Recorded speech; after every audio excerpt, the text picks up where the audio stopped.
Representative Adams, Here. Bailey, Baker, Here. Burrell, Casper, Here. Cassieri, Here. Chase, Here. Crockett Hubbard, Dean Shinbrot, Fitzgerald, Blacks, Here. Fortner, Here. Foster,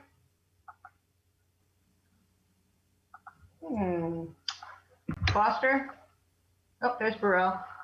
Here. Okay, okay, 8, 9, okay. Frickman, Here. David Gauthier, Here. Lauren Gauthier, Here. Gustafson,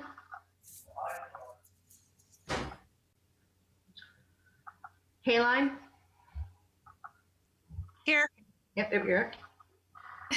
Hanson, Here. Jacome, Here. Jones, Here. Kowski, Here. Luck, Merritt, Here. Perry, Here. Powers, Kristen, and Powers, Sean, Here, we're both here. okay, thank you. Emily Ray, Emily Ray. Here. Here she is, okay. Richards, Here. Jason Rusk, Here. Jill Rusk, Here. Starkley, Representative Starkley, Stevenson, Here. Thomas, Yes, I'm here. Yeah. Washington, Here. Watson, Here. Wells, Here. Whitehouse, Here. Whitney, Here. Evan. Here. That's 33, Madam Moderator, at call. Gustafson's here. Ah, that's 34, Fitzgerald is here as well. 35. Okay, let me just get that. 35. Thank you. We have a quorum with 35 members present, so that's terrific. So I'd like to start out with a moment of silence and just want to keep everyone who has lost someone in this pandemic close to our hearts and in our thoughts.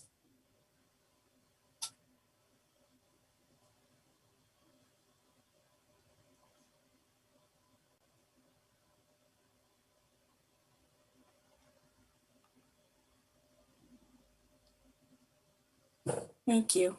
I'm going to ask Representative Thomas to please lead us in the Pledge of Allegiance. Had to be my turn, huh? Okay. Everyone can unmute. We do this in chorus. Yeah, I'm counting on the chorus. All right. I pledge allegiance to the flag flag of the United States of America and to the republic for which it stands, one one nation, nation, Under under God, indivisible, with liberty and justice for all. Thank you. I think we're getting better. Yes. I wonder how, if we could do one of those choreographed things I've seen in the last year. So I would just remind us of some of the ground rules of Zooming, even though we're all experts at this point, which is we'll keep our videos off unless we're speaking. At least that's what I've been told for the bandwidth. Try to keep yourself muted unless you're speaking, because there's a little background noise I noticed before. I do see that there is a hand raised. Representative Adams, did you have something you wish to say? Yes, I wanted to let you know that I heard from Lynn Hubbard earlier this evening, and either she was going to be late to the meeting or perhaps not arriving at all. She was waiting for her son, who had to set up her computer so she could get onto the meeting. So if he does not come in time, she won't be with us. Thank you. Normally that would go under communications, but this is fine. Thank you. And if you know how to lower your hand, you can do that. And then the other thing is, if you wish to speak, just to remind you, you can open the participant list and you can raise your hand. Actually, that's at the bottom, and lower your hand. So there you go. So the first item on our agenda is the approval of minutes from our February 10th meeting. Is there a motion? Motion to approve. Thank you, Representative Adams. Seconded, Rusk. And with a second by Representative Rusk. So we have a motion to approve the minutes from our February 10th RTM meeting made by Representative Adams, seconded by Rusk. Representative Rusk, excuse me. Is there any discussion on that motion?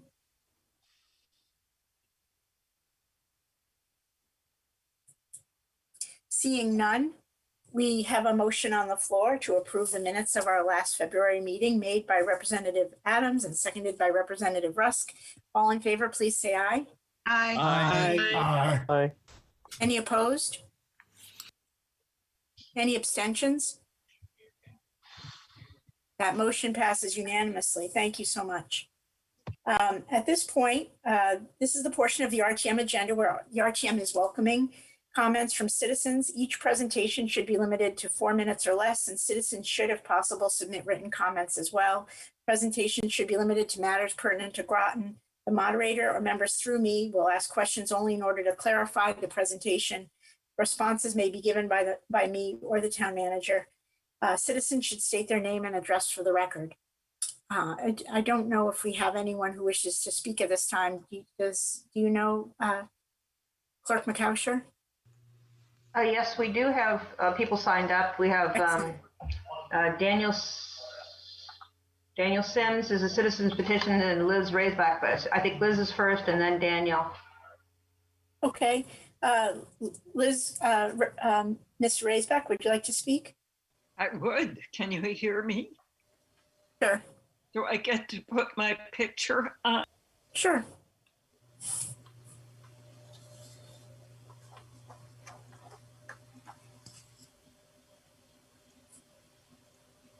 Can you still hear me? I'm muted. I can hear you. There, okay, there I am, so you can see me too. Good evening, Madam Chairman Evan and members of the RTM. My name is Liz Raisback.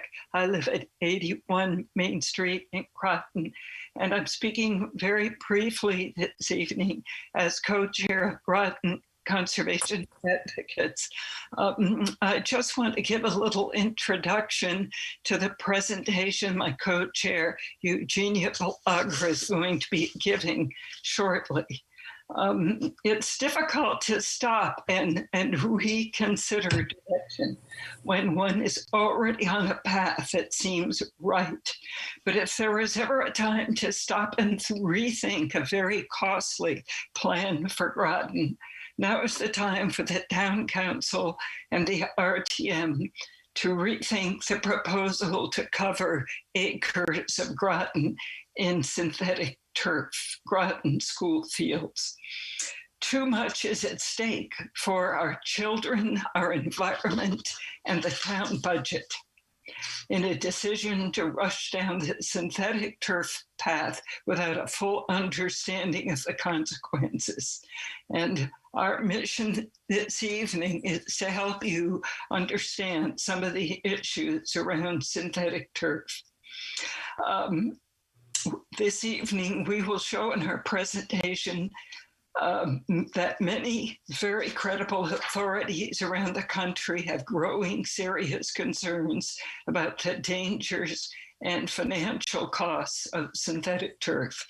Just like tobacco 30 years ago, the big push for synthetic turf safety is primarily an industry-driven campaign. Our PowerPoint is full of links to non-technical articles and scientific study summaries, which we commend to you because they are not industry-sponsored. I want to remind you this evening that the first week of January 2020, the Town Council passed and the R.T.M approved later a very forward-looking plastics reduction ordinance concerning single-use plastics, in which we banned cups, clamshells, styrofoam plates, plastic bags. It was a really very forward-looking ordinance. Groton looked to the impacts on humans and the environment of millions of tons of plastic trash being dumped into the environment and joined an important national effort to do our part to reduce the plague.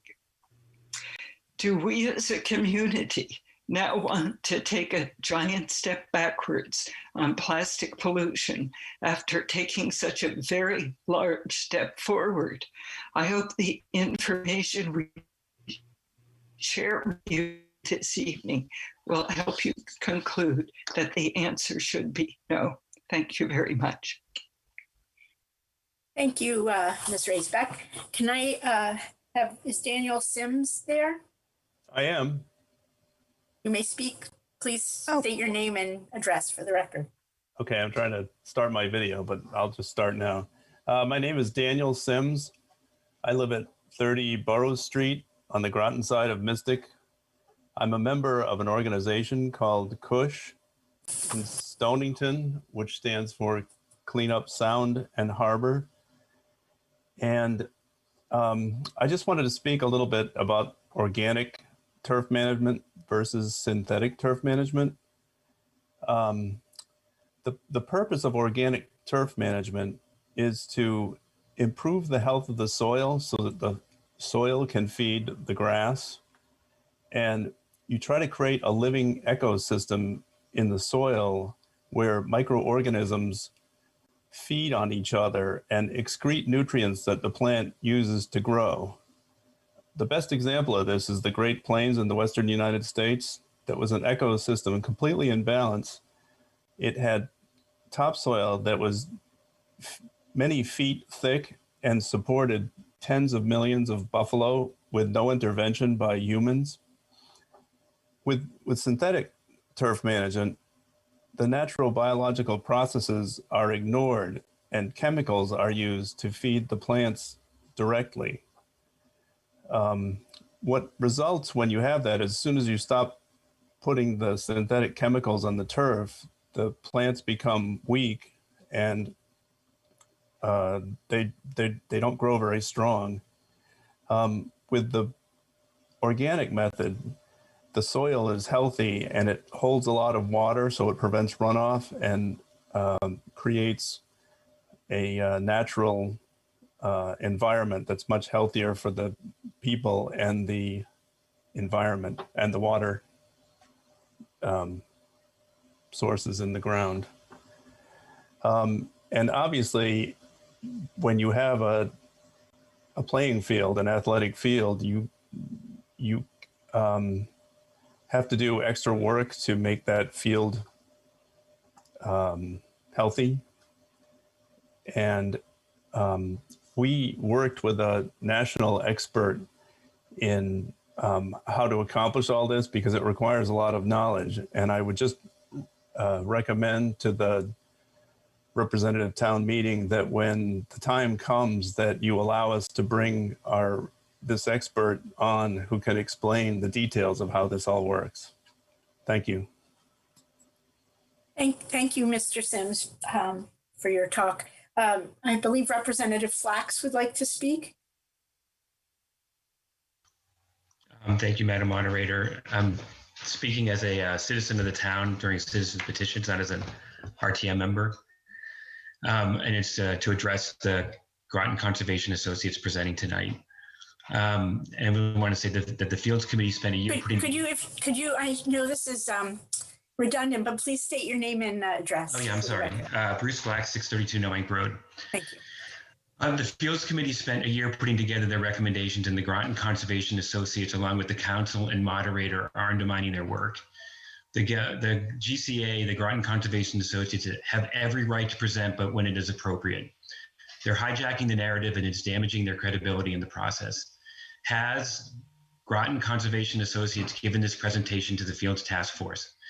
And I know they haven't, I ask why not. The task force has included the concerns of GCA within their presentations and is committed to further researching the concerns brought forward as requested by the town council. Why hasn't GCA reached out to the task force to work with them instead of solely making political presentations? The entire presentation is putting the cart before the horse, picking the kitchen tile before designing the house. It's a discussion that should be had, but it should be done through the proper channels of communication and at the right stage of design. Nothing has even been designed yet. Politicizing the details before a project is even identified is not in the best interest of town residents. On their first slide, who is the Groton coach quoted on the first slide? The task force talked to every youth sports organization, not every coach, but every organization in town, and not a single one mentioned a concern with synthetic turf. Instead, most were requesting it. The task force would like to talk to that coach to understand the concerns. GCA's conclusion on the background side are 100% opinion of a few individuals in town. On their cost slide, there are numbers off significantly and are misleading. A synthetic field will cost more for construction. No one is contesting that, but only around 10 to 15%. Recently, the costs of natural and synthetic turf have almost equaled out.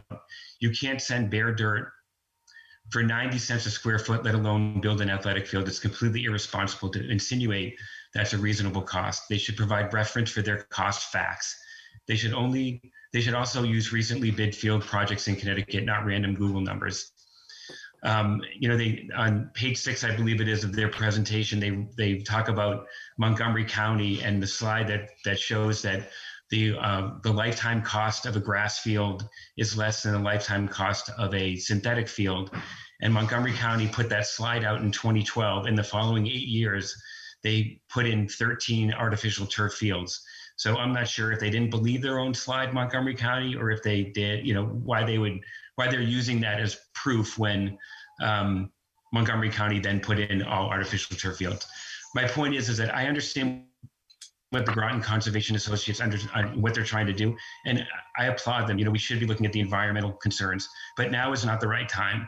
They're hijacking the conversation. I think the town needs to get these presentations in order, and we need to send the Groton Conservation Associates to the Fields Committee, which has spent a year on the projects, and have them give the presentation to them and discuss it with the Fields Committee.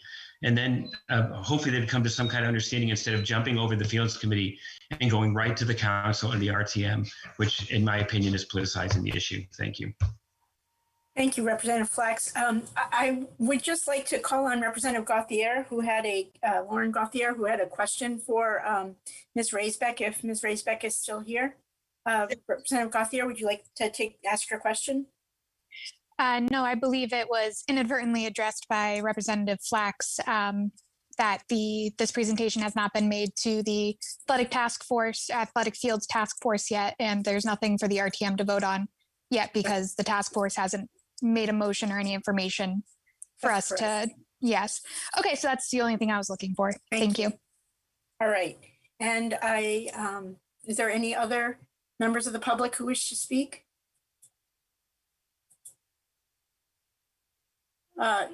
Madam Clerk? Thank you, Madam Moderator.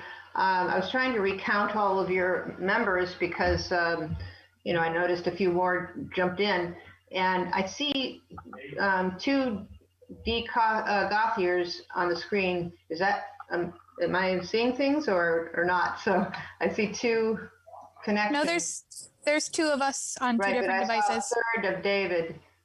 I'm right here. Yeah. Can you hear me? Yeah, but I see you in two spots. It's weird.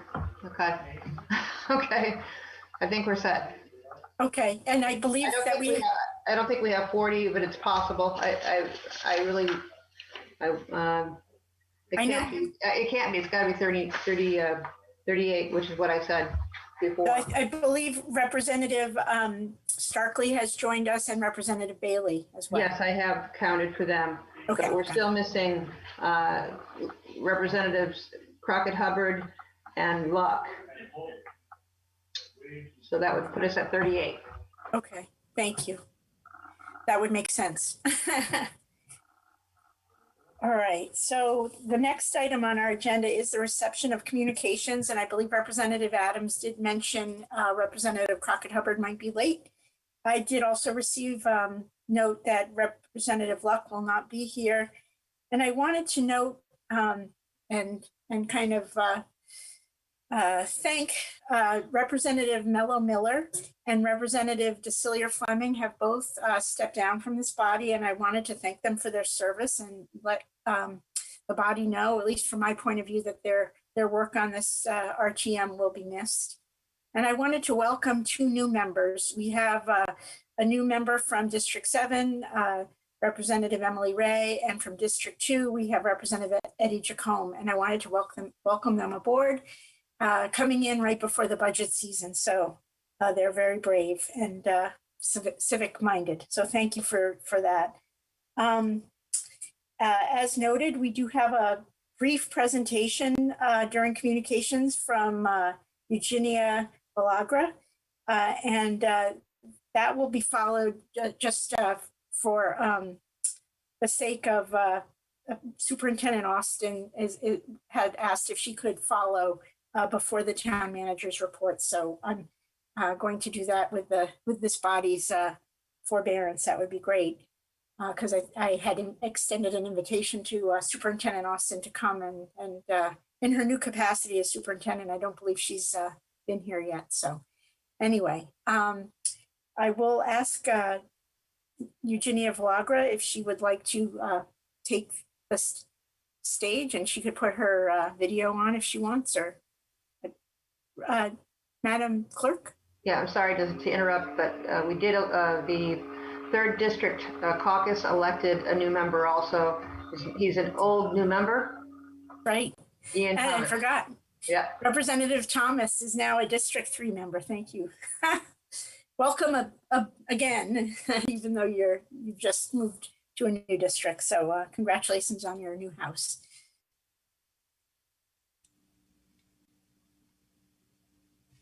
And I don't, Eugenia, I don't know if you know how to share your screen, or if you need to, probably someone other than I would like to share my screen. So I click on share screen, right? Yes. Okay.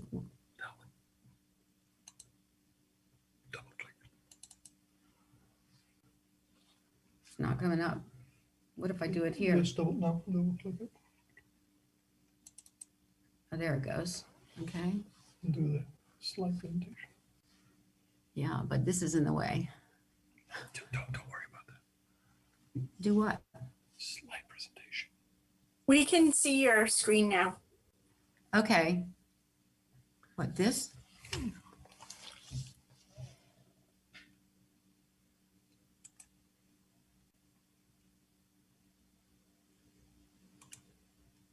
There it goes. Okay.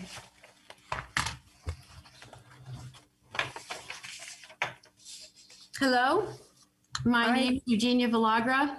I live at 76 Riverview Avenue in Groton. Greetings from Groton Conservation Advocates to the RTM, the town staff, and everyone else in attendance. Thank you for the opportunity to make this presentation. It reflects not just our opinion, but the opinions of professional experts on synthetic and organic turf, including Environment and Human Health, Inc., Chip Osborne of Osborne Organics in Marblehead, Mass., and many others. Those two have stellar national reputations for the work that they're doing in this field. So let's get started. Grass or synthetic turf, what's better for Groton and why? So the quote you see on the slide is from a Groton coach, a new father. He says, quote, "I'm worried about the long-term effects on children of playing a lot on plastic fields," end quote. That's the reason why GCA decided to take a stand on this issue. Let's start with the same Let's start with some background information. As you know, the Athletic Fields Task Force is recommending that Groton add about 5 synthetic turf fields. Everyone agrees that Groton's 60-year-old sports infrastructure needs an overhaul. Question is, what kind of field should Groton build? At what cost to the town budget? To the health and safety of our children, to the environment? We have 1 synthetic turf field at the new middle school. 5 more would mean laying down acres of non-recyclable and environmentally harmful plastic around Groton. There is a better solution than synthetic turf. Organically managed grass fields are far less costly and safer and healthier for our athletes and our environment. Let's pause here to ask, what is synthetic turf? Synthetic or artificial turf is a multi-layer product used as a surface on athletic playing fields, playgrounds, golf courses, and residential lawns. The turf and backing are made out of plastic, the kind of plastic used to make plastic bags and bottles. The infill until recently has been made using crumb rubber. Lately, alternative substances are available, but they cost a lot more. The padding is made using polyethylene foam, a plastic-like substance. It's a shock absorber for when athletes fall. The base is made from ground-up stone. Drainage is made from stone also. We're going to talk about financial costs now, initial cost. The initial or installation cost for a synthetic turf field is $1 million.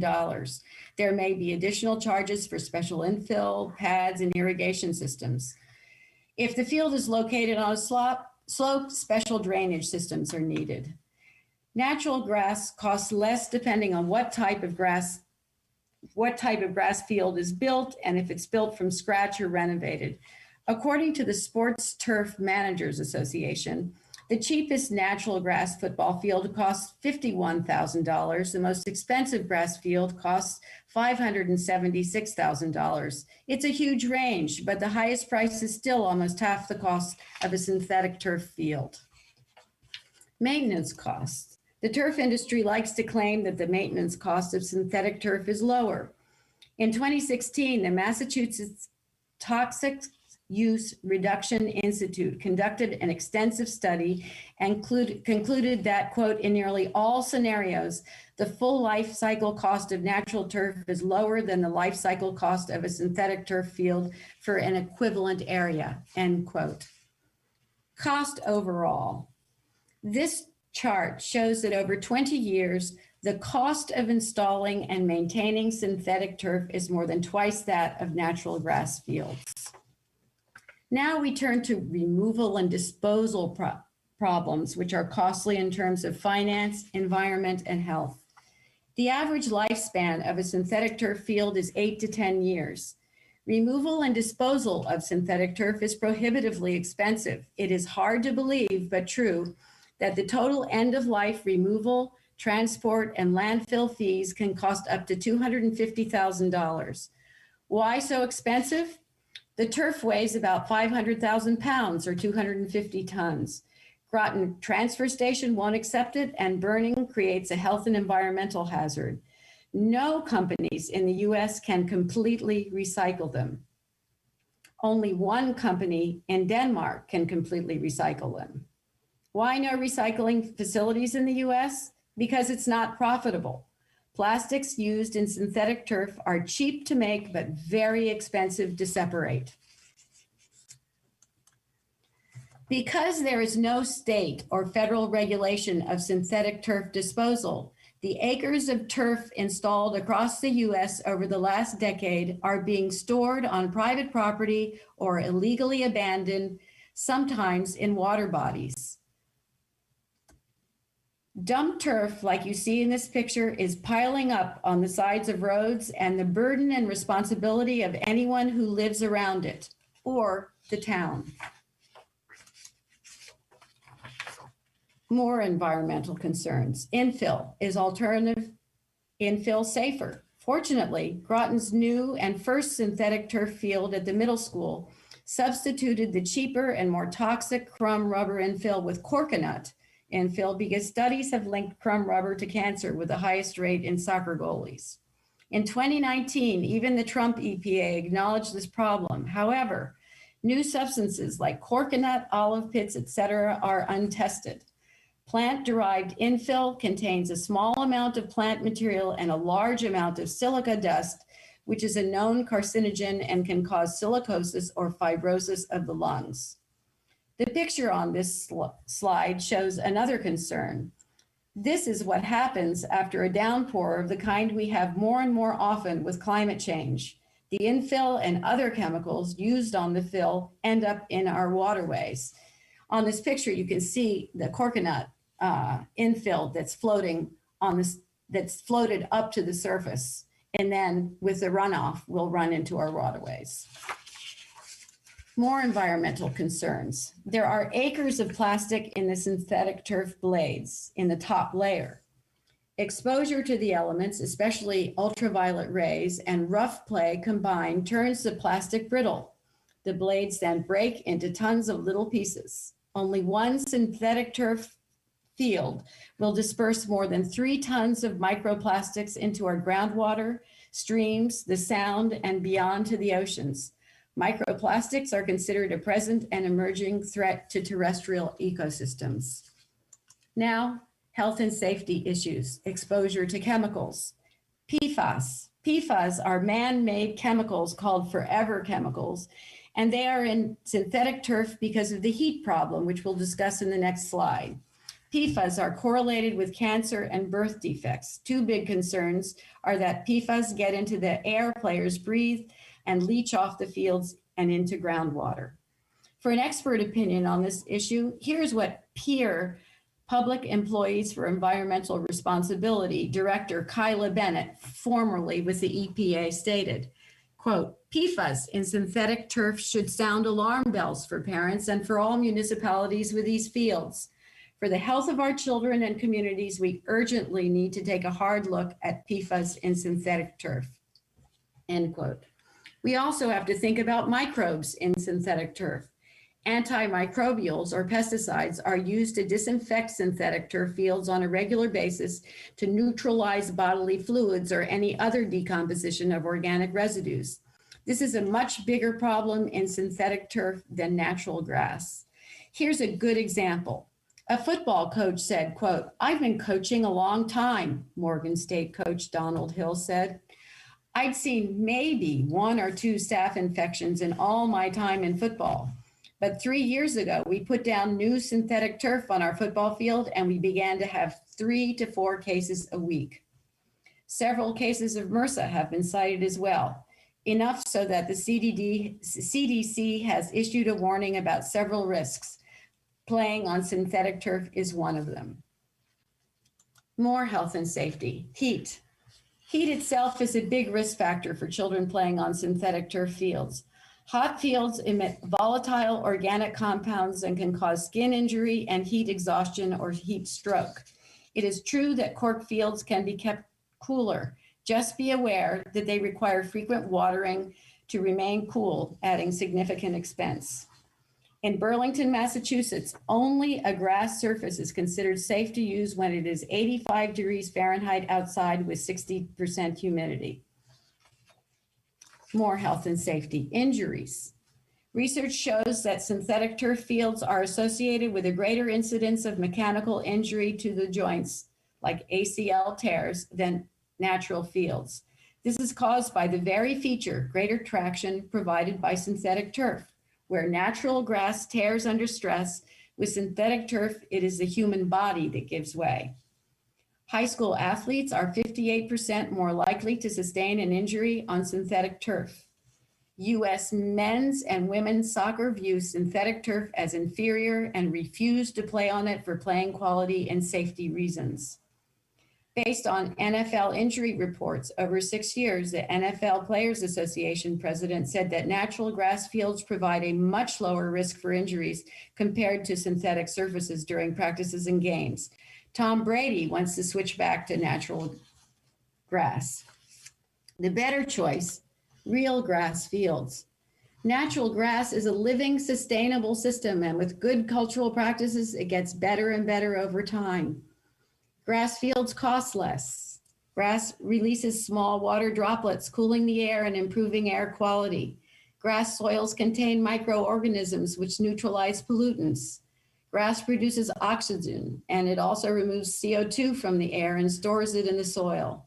Grass fields absorb and filter huge amounts of rainwater. Organically maintained natural grass contributes to Groton's resilience and sustainability climate action plans. Carbon sequestration can be increased by 50% using a compost-based organic management system, whereas synthetic chemical fertilizer, which is what Groton is currently using, can result in net loss of carbon stored in soil. I'm going to conclude with two expert opinions. First, the Sports Turf Managers Association. These are the ultimate experts. And they concluded their study of natural grass versus synthetic turf with this statement, quote, "The environmental and human health benefits alone make natural grass fields a desirable option when considering keeping or building a high school athletic field. The cost effectiveness of construction and annual maintenance only add to their appeal. It is important to have a complete understanding of the costs and benefits associated with both natural and synthetic surfaces when considering converting from natural grass to a synthetic surface. Oftentimes, many of the benefits of natural grass systems are overlooked because of strong arguments and marketing efforts of synthetic turf companies." Second source of professional opinion. We consulted with Chip Osborne, president of Osborne Organics. He has over 10 years experience in creating safe, sustainable, and healthy athletic fields through natural turf management. After reading the Athletic Field Task Force PowerPoint presentation, Chip said, quote, "To try to design 5 synthetic athletic fields along with redoing several grass fields is a massive project. The price tag is enormous," end quote. When asked the price tag, he estimated $20 million. He suggests that the town have one synthetic turf field only, and we have one now. The rest natural grass. He says this is the direction that athletics is moving towards, environmental sustainability. He has offered to help Groton if the town is interested. And that brings this GCA presentation to a close. Thank you again for allowing us to make this presentation. Thank you, Mrs. Villagra. Are there any questions? I see Representative Frickman. Thank you, Madam Moderator. I just have a brief statement first and some questions. Is that all right? That's fine. Okay, so first I wanted to say thanks for your presentation, but I'm going to echo Flax's some of his words here that, however, I'll be honest also that I found this presentation to be rather misleading. And I feel that the time of this conversation should actually be with the task force, that this is not actually the appropriate place for this at this time. The task force has worked for over a year on their plan. They have included the concerns of the GCA within their presentations. And they have committed to further research concerns brought forward. And I thought they have done a really good job with that. So I think this conversation really should be with them at this point and not with this body. I will say as a parent myself and an actual athletic coach, I see the value of synthetic fields and their extended use possibilities. And especially in Groton, I know many of us can't even use the fields till mid-April. And having synthetic fields will open up the possibilities for a lot of us to extend our seasons. It is also my understanding that the recent costs of natural and synthetic turf have actually equaled out. And so some of the questions I have for you guys is, could you provide sources for your cost facts? Why haven't you recently used bids for projects in Connecticut in your presentation? I didn't notice any cost analysis for bids about Connecticut synthetic fields. You mentioned piles of recycled turf and recycling, but are there any towns in Connecticut that have actually replaced a synthetic field within the last 10 years? Because you also mentioned that in your presentation regarding having to redo fields every 10 years, but is my impression that many towns actually have them for a lot longer than 10 years. And even if a synthetic field is more expensive, and I think we all know that to install, don't they get more significant use than a regular field? That is it. Thank you. Thank you, Representative Frickman. Mrs. Villagra, would you like to respond to any of those questions? I can only take them one at a time. Could you repeat your first question, please? Sure. So could you provide your sources for your cost facts? We have sources in our presentation. We have links to maybe not everything that's on there, but we have links to a lot of the information is on there. We also have a bibliography. There's the Environment and Human Health Incorporated, that is another very important resource affiliated with Yale University, and they have a whole bunch of information that you can consult. And I would strongly encourage you to check out all of these. I appreciate that. And however, I was really looking for, you use a lot of data in regarding your costs. However, I don't really see any sources on where you got your numbers for the cost of the comparisons. The slide where there's the cost, it was like the second slide, perhaps, if I'm remembering. Is that right? Yeah, I didn't see any sources for it. So I was hoping that they could provide that. Maybe later on they could do that too. Yeah, I think the thing to do is for the Athletic Fields Task Force, we've actually been to many of their meetings, and we have given them information from Environment and Human Health Incorporated, and they really haven't responded to it. They haven't responded to our task force presentation. We've heard from Bruce Flax. We're hearing from you now, and we're happy to answer any questions or refer them to other people as well. That'd be great. So if you guys could actually provide those in the future, that'd be really good. I also have another one. So the other one was, why haven't you used any recent bids in the presentation from Connecticut projects?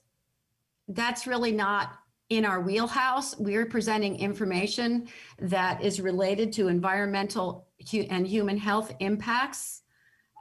So that would be something that maybe the Athletic Fields Task Force should look into.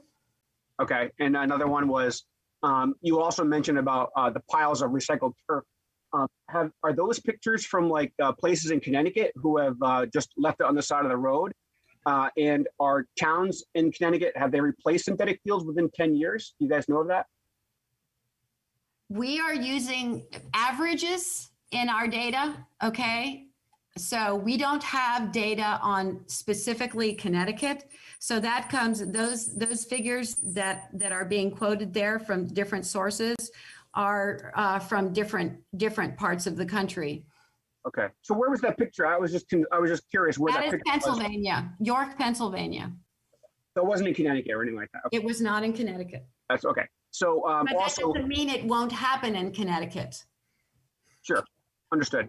And lastly, wouldn't synthetic fields get significantly more use over time for our kids, and actually all citizens of Groton? Because we do know that synthetic fields may be more expensive to install up front, but they would significantly receive more use from the town. Isn't that true? Our concern about having our youth exposed to these fields is a concern for their health and their safety, and a concern for the environment. We really would like to have the town elect to use, instead of synthetic turf, a natural grass, which does not offer the same kind of health risks and safety risks that the synthetic fields do. Okay, and finally, my last question was, will you guys present this to the task force? We'd be happy to. Because I was just curious why that hasn't happened yet. Well, as I said to you, we have presented information to them, and they really haven't been very responsive to that information. And we wanted to make sure that the town council and the RTM, who will be in a position to make decisions coming up, we realize that this is not going to be happening anytime soon, but we wanted to make sure that people who are going to be making decisions are aware of this from the get-go, not later on. Okay. So thank you for your time. And if you could, when you have time, if you could actually share with, I don't know if you can share with us, but I would really love to see the sources for the cost facts. That'd be great. Okay. Thank you. Thank you, Representative Frickman. Representative Flax? Thank you, Madam Moderator. Thank you for the presentation to the Groton Conservation Associates. I just have a couple of questions for you. The Coast Guard Academy recently replaced their turf field last year. Are you aware of them having a disposed problem, or have you seen a pile of turf on the side of the road anywhere by Coast Guard Academy? No, and the likelihood that it would be located anywhere near the Coast Guard Academy would be very unlikely. The kind of thing happens when all of the turf is picked up, loaded onto a truck, and the truck takes off and dumps it who knows where. It's not going to be next to the Coast Guard Academy, if that's so. Are you suggesting that the Coast Guard Academy had a truck come in, put all the turf on a truck, drive it to X state and dump it there? I don't know what happened to it, and we're not saying that that's what happens to all the turf. Some of the turf goes to Denmark. Some of the turf gets partially recycled, but it doesn't get fully recycled in the United States. I'm just saying that the way that it was presented in the presentation was that I think everybody is aware now that there is proper disposal of it, and there are ways to get rid of it, and there are fields that are being replaced, and we're not seeing that on the side of the road. So I think it's a little misleading from the presentation. I was also wondering about the injuries that you talk about. Isn't it true that what you guys looked at was high school injuries in a season and found that more injuries happened on turf than natural grass, but most high school sports are now played on turf and not natural grass, which would of course lead to a higher rate of injury. So the injury data was not statistically validated against the amount of play on each type of surface. Like as an example, every high school in the area has synthetic turf except Groton. So the majority of the injuries in New London County would happen on synthetic turf because that's the only thing they're playing on except in Groton. So I think that your statistics need a little bit more clarity to make sure that we're not looking at sports that are only being played on synthetic turf and none on natural grass, which would lead the injuries to obviously be at a higher rate. The article that is based on is an article that had been long awaited by high school coaches, by educators all over the country. They wanted to know in comparison, because most all of the studies had been done on university students or professional athletes. And so this was a really important development to have some information on high school students. Mm-hmm. And that information is linked in the presentation. And so you can go read that article if you'd like to. Thank you. Okay. I'll just ask one more question, then I get the meeting going. The final slide, you quote the Sports Turf Managers Association as saying they support grass more than they support turf. That's their job. They're the turf people. They're not the artificial turf people. So of course it's like, so I think you have to weigh where that information is coming from, and their expert opinion, which is unnamed, is saying that because that's what they do. That's what they push. They're not the artificial turf Managers Association. And so, I just want to point that out too. And to your point of presenting to the Fields Committee, I don't agree that they didn't respond to you. There was a response in a letter to you. And I think you should come back, and everybody in town, when these things come up, they should come back and go back to the committee and not jump over them and hijack the conversation. And that's what's happening in this town. And it's awful. Thank you. Thank you, Representative Flax. I wish you and Representative Frickman would take your hands down, because apparently I'm not quite entirely sure if I can do that, but it gets confusing if people don't. Thank you. So take your hands down after you've done that. I see no more questions. Representative Thomas. I had my hand up. Representative Thomas. Thanks. I just wanted to say quickly that I am, while I am sympathetic to the GCA's concerns, I believe it's important to honor the efforts and the process of the task force. And, maybe we could encourage the task force to work with the GCA and have some of that discussion put into the final report that they're working on. I think it's important to keep the eye on the goal, the overall goal being that we need new fields in this town. The fields have been long neglected, and however we get there, we need to get there. So whatever is most cost effective and environmentally sustainable, is the important thing to keep an eye on. But I am very sympathetic to the idea of environmental sustainability, and I'm more of a natural organic type person myself. So, that being said, there's a lot to consider. Funding is part of it, and I'd like to see what the task force comes up with in their report. And I don't want to jump the gun here. Thank you. Representative Casper, sorry, I just see your hand now. I did not see one before. Thank you, Madam Moderator. Someone took my hand down. It was up. I would like to point out to the various representatives that they are out of order by challenging the presenter and debating. They may ask qualified. My understanding is that we can ask questions for to get a better understanding, but they're actually challenging, and they're out of order by doing so. Thank you, Representative Casper. The reason that they came under the receipt of communications rather than under citizens petitions, where that is correct, is so that the RTM members could ask questions. And so that's why they were in that position on the agenda. So there could be some actual questioning. And I would just remind all members to please be respectful in your questioning and comments. But I think the questions were, from my point of view, seemed fine. So thank you, though, for reminding us of that. Are there any other questions for Groton Conservation advocates?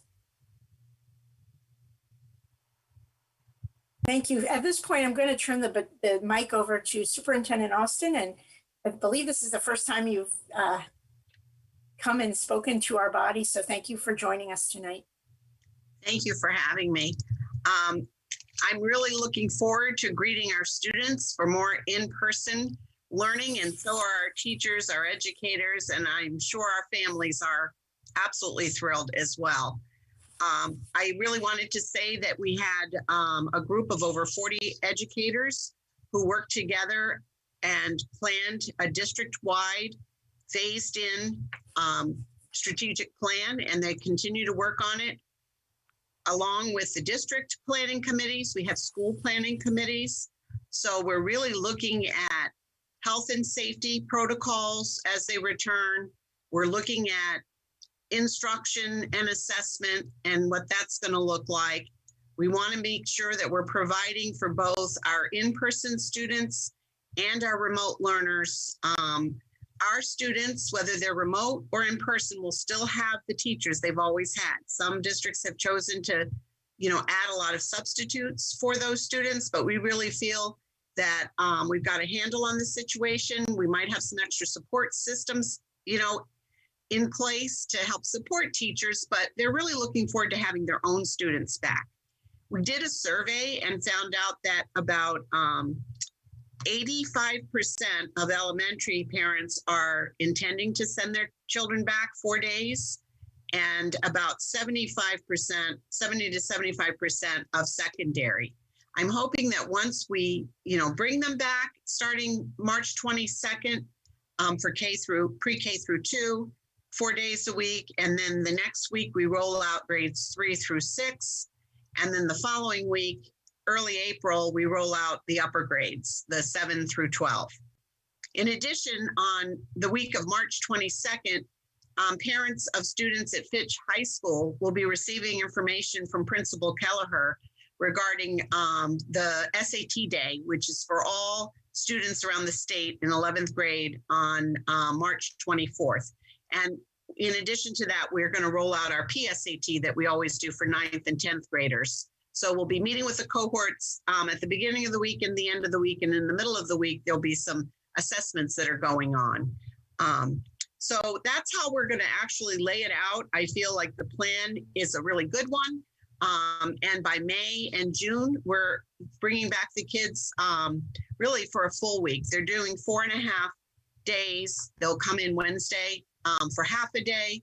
And there's still an amount of planning, collaboration that needs to happen when you're doing this hybrid or what they call high flex. So even though we're asking kids to come back, there will be some that choose to do full remote, and we understand that. In addition to that, we've been working closely with Steve Mansfield and Ledge Light Health. I've been also working with the State Department and the CDC, as well as other superintendents, local superintendents. So, you know, I've really been able to take in a lot of information and share it back with the staff so we can like pick some of the best practices. In addition, we're working with the Connecticut Center for School Change to look at acceleration of learning for our kids. And with the teachers being vaccinated, you know, there's this real sigh of relief. Many of our teachers were had their first vaccines in this past 2 weeks. Many were at Foxwoods with Hartford Healthcare. And so there is this sense of light at the end of the tunnel for everybody. And our teachers are really looking forward to teaching our kids in person and really teaching without, you know, having to look in a screen. We're really looking for less screen time. While we know the remote learners are going to have some screen time, we're looking for activities that they can also do independently with pencil, paper, and the tools that we all used in school. So I really see that, you know, we're going to be back to what we might call a new normal. In addition to that, this week has rolled out with our Groton 2020 plan. If you've noticed that on the west side of town and the Cutler side site, we've got 2 brand new elementary buildings coming up. At the west side site is Thames River Magnet, and on the Cutler site, it's Mystic River Magnet. And they really are mirror twins of one another. The board was treated to really a virtual tour by the architects, and Rick Norris clued them in on how the project is going. And it's going very well. And we had a kind of a town hall for our parents of children, you know, at those grade levels, and really introducing the concept that was part of the Groton 2020, that we would be having 5 magnet choice elementary schools. So you have all elementary students have kind of a neighboring school community that they can stay in, or if they're in one of the magnets at CK or Northeast, they can stay there, or they can apply to one of the new magnets. We're also doing a concerted effort to welcome back some of our children who might have gone across the bridge. So we're getting them information too, if they're in other magnet or charter schools, just if in case they want to come back to Groton.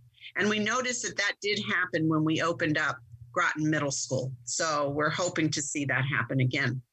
And then the last thing I really wanted to report on is that we had our Read Across America, and it's a tradition since Mike and I got here to do a kind of one district, one book or one author and one problem, because I've always got to get the math in there. And this year, really influenced and inspired by our diversity, equity, and inclusion group at Groton Public Schools, we chose Kwame Alexander, who happens to be a wonderful author who visited Westside a few years back when all of the students received his book, The Crossover. He's a poet, he's a social justice warrior, he's an amazing author. And so our book was The Undefeated. So every school got a set of his books, The Undefeated, The Light of the World to See, and How to Read a Book, along with Crossover, Booked, and a couple others. So I had the pleasure of getting into all 8 schools and reading and having to figure out how to handle the kids in front of me and the kids who were remote, but it was a pure pleasure. It's really that semblance of normalcy and, you know, seeing those faces and seeing the resilience in our students and our teachers. So a big shout out to everybody, including our families, because this has been a really heavy lift. I know it, but there have been some silver linings in that parents have been able to see their kids in action and see what instruction looks like. And we really appreciate all of their support. We couldn't have done it without them. So I just want to say thank you. Thank you, Superintendent Austin. Thank you very much for that. I see that Representative Lauren Gauthier has her hand up. Yes, thank you, Madam Moderator. And thank you, Superintendent Austin, for giving us this information. It's certainly very good news to hear our students going back. To that end, I was wondering if the reason for 4 days and 4.5 days, is that a public health measure or is that because of issues with staffing? Well, no, I think it's not a staffing issue. The 4 days is very typical of what districts have done with this phased-in plan, and you still have that Wednesday for cleaning, and students will still receive, you know, instruction and work on Wednesday. And then when we roll out to 5 days, because our district has chosen to make sure that we're teaching all of our kids, you know, with their teachers, that there's still going to be, because of this high flex prep planning and hybrid planning, still going to be need for some collaboration and planning time in the afternoon on Wednesday. Okay, thank you. Thank you. Representative Frickman? Yeah, thank you, Superintendent Austin. First, I just want to say you're probably sick of all my emails and stuff by now. No, not at all. You guys are giving me some good ideas. So I just want to say thank you, and I really appreciate everything all the teachers are doing. And we're really happy the direction we're going right now, and we're looking forward to it. So thank you. Thank you very much. Thank you. Representative Washington. Thank you, Madam Moderator, and congratulations, Superintendent Austin, on your new position. Thank you. I do have 2 questions. Sure. First, with the virtual learning, how do you plan to catch students up that have fallen behind? Do you have a plan for that? Because we already had an achievement gap, and I know this has worsened the achievement gap. So do you have a plan on how to catch them up? And the second one, are you planning to do anything special with summer school this year? Are you having summer school this year? I had that on my list to say, so thank you for reminding me. That's probably one of the most exciting things to talk about. So through the CARES Act too, Groton Public Schools is receiving $3 million to basically do that kind of work. And it's very important work. It's already begun. We're starting to bring in some of the disconnected kids on Wednesdays. We're assessing kids who are remote. There will be an SBAC test, and we're doing what they call interim assessment blocks, which are very focused unit tests that help us to understand what the kids know and what they don't know yet. They're very formative. They inform teachers and help them with instruction. And that's happening across the district in grades 3 through 8 and also grade 11 for the NGSS for the science test. We've been monitoring progress. We have literacy tests that we've given to all of our 6 through 12 and all of our students in K through 5. We have literacy specialists who help do small group work and interventionists. So that's happening. And it's interesting that you asked that, because in talking to my literacy team today, they were talking about how effective some of the small group one-on-one lessons on Zoom, where they're very well crafted and they're absolutely able to work with students one-on-one, and how effective they've been. So we're going to add some tutorials using that model, and even using in-person tutoring. So before and after school, we'll be offering that for kids, you know, in all grade levels. I think the Falcon, there's a Falcon tutorial at the high school, and I think even at the middle school. But summer school is definitely on our list. What I'm thinking, and what I've talked to, you know, kind of our team about, is to have not only summer school, but to have some engaging camps. I don't know if you remember when we rolled out Teachers College and we had the reading and writing camps, and then we had a STEM camp. So really trying to re-engage our kids. And I talked to Mr. Bass, and because he's a STEAM school at the middle school, he's planning to do the same thing. So there's that re-engagement factor. And then there's also going to be credit recovery and teachers working with kids to get them really back, you know, to where they need to be. So a lot of work's going to happen really in the spring and in the summer and into the fall and next year. And we are closely monitoring our students and finding out what it is they actually need. And for the kids who have been disconnected, they're the ones I think I'm most concerned about. If they've been remote and they haven't tuned in or they haven't completed work, you know, we're really gonna invite them in, and the high school and middle school has already started doing this to get them in the seat and in front of us and try to get them excited about learning again. Excellent question. Thank you. I have one more question. Oh, I'm sorry. Sorry. Do you have any programs that you reach out to parents and try to get the parents more engaged and like in the subjects that, like one time they had a program where at night the parents would come and we would do like reading literacy with the parents. Do you have anything like that? Because that might help those students that are struggling if the parents would come in and learn. And we've always done that. We've had family math nights, literacy nights. The Title I schools have always had family nights. One of the things that the literacy folks were telling me is the great connection when parents are there with their students and able to watch the instruction and listen, and they find that the parents are using some of the same language and they're really learning about how to help support their children better if they're there. But you're right, there are a lot of families where the students are either at a grandparent's house or in a child care. And so, you know, to outreach to those parents is really important. And I know that for some of the disconnected kids, we've had social workers, principals, even our SRO at the high school and middle school have gone with teachers to go knock on doors and just invite kids back. We want you back. We miss you. So, and to talk to families. So the outreach is very important. And I'll bring that back to my administrative team. I think that's a great suggestion to really try to make more effort in that. Thank you. Representative Thomas? Thank you, Madam Moderator. And thank you, Superintendent Austin. And also congratulations on your position. Thank you. To have you there. And also I wanted to send compliments on the your management of this whole situation. I know it's been very tough. A lot of moving parts to consider. In regard, and also Kwame Alexander in the books, I also wanted to send out some compliments in regards to that. My stepson benefited greatly with Kwame Alexander visiting Westside. Oh, yeah. Yeah, the other year. And so, yeah, if anything of like that can come again in the future, that'd be great. Really appreciate it, I'm sure. Now, one question, I've heard some concerns, and I know everything got a little disrupted with the COVID, but there was some talk about redistricting, and there's about a year or so ago, I think. And I'm not sure what was going on with that, or if there was some plan.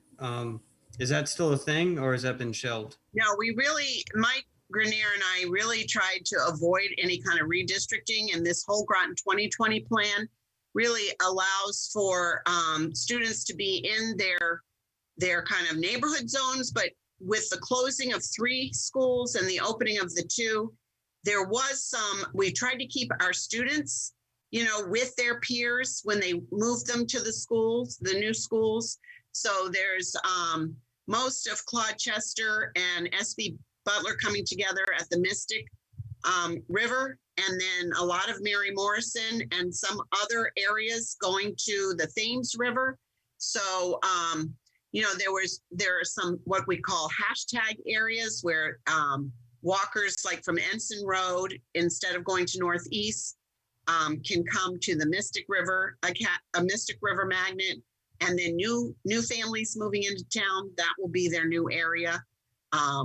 So it's kind of a gradual process. So if we really wanted kids in their schools to be in their schools, but of course with the new schools, there's going to be some changes. But so there's actually a map on our website. We have quite a comprehensive area all about the magnet schools. So I really would recommend to families if they haven't seen that yet, to really go on that and you know, find out more information. We'll also be doing more family nights like the one that we had last week with the elementary principals and families. So we'll be getting that notification out to everybody. Thank you for that. So also another question about the Free Lunch for All program. Where are we in that process? I know it happened for a few schools. Is that going to become a district-wide thing? It actually was a district-wide thing this year.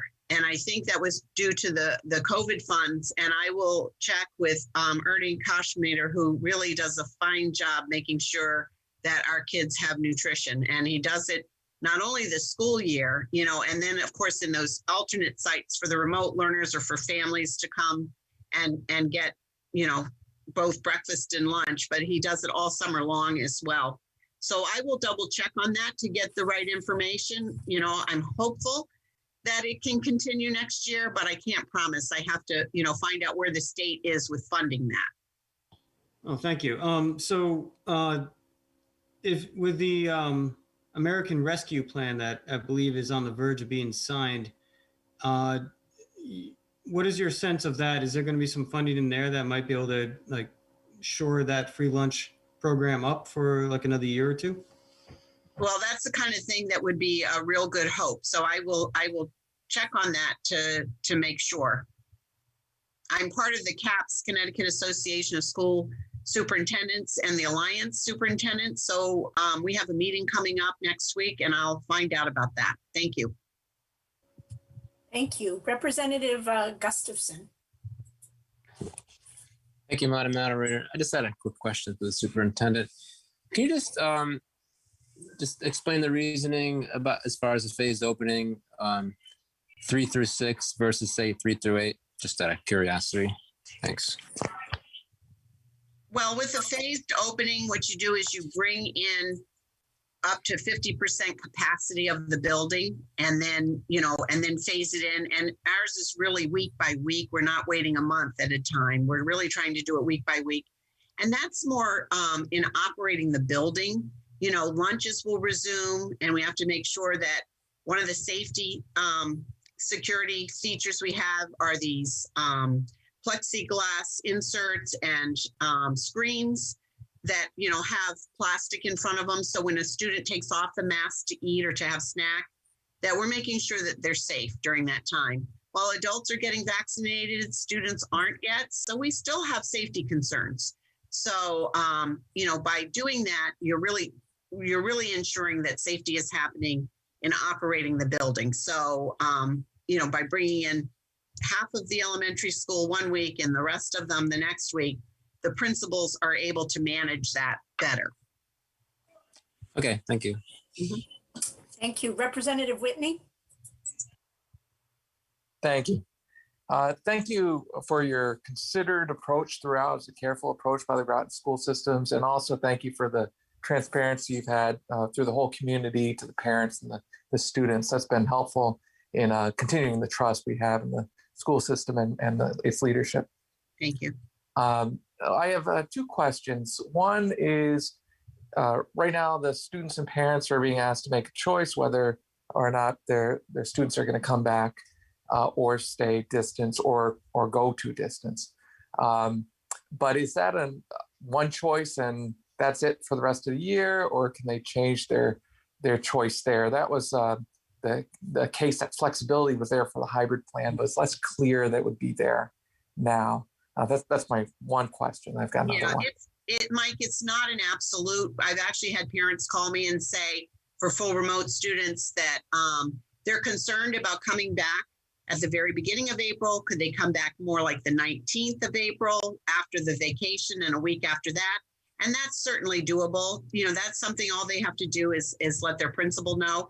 I think the going back and forth, like what was happening day to day, that shouldn't be happening. But I think it's reasonable to expect that if, you know, families have a concern or, you know, let's say they go in full and then they get concerned and they want them to go back remote, that can happen.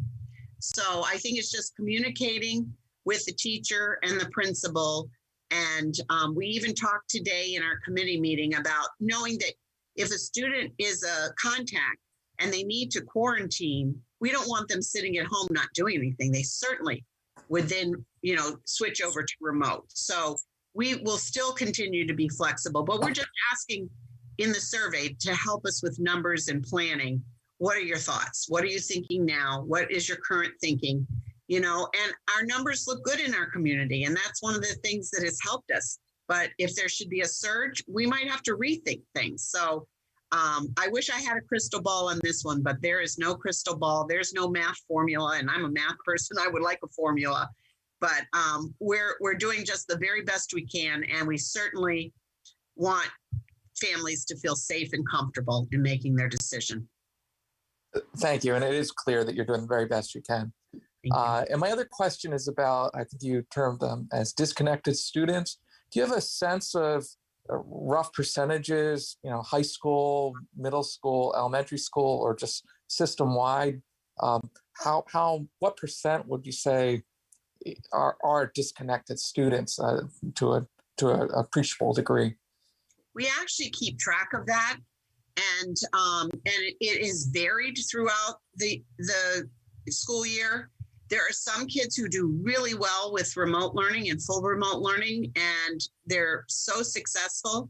And there's others that, have not done as well. But like I said, we really have tried to outreach to them and get them to come back, at least even in a cohort. And, I think it varies. I would say there's probably fewer in elementary school, and we might have seen more in the high school, but I still don't think it's as much as like 10% overall, but I can get you the exact numbers. We have been keeping track of it on a month-to-month basis. Okay, thank you.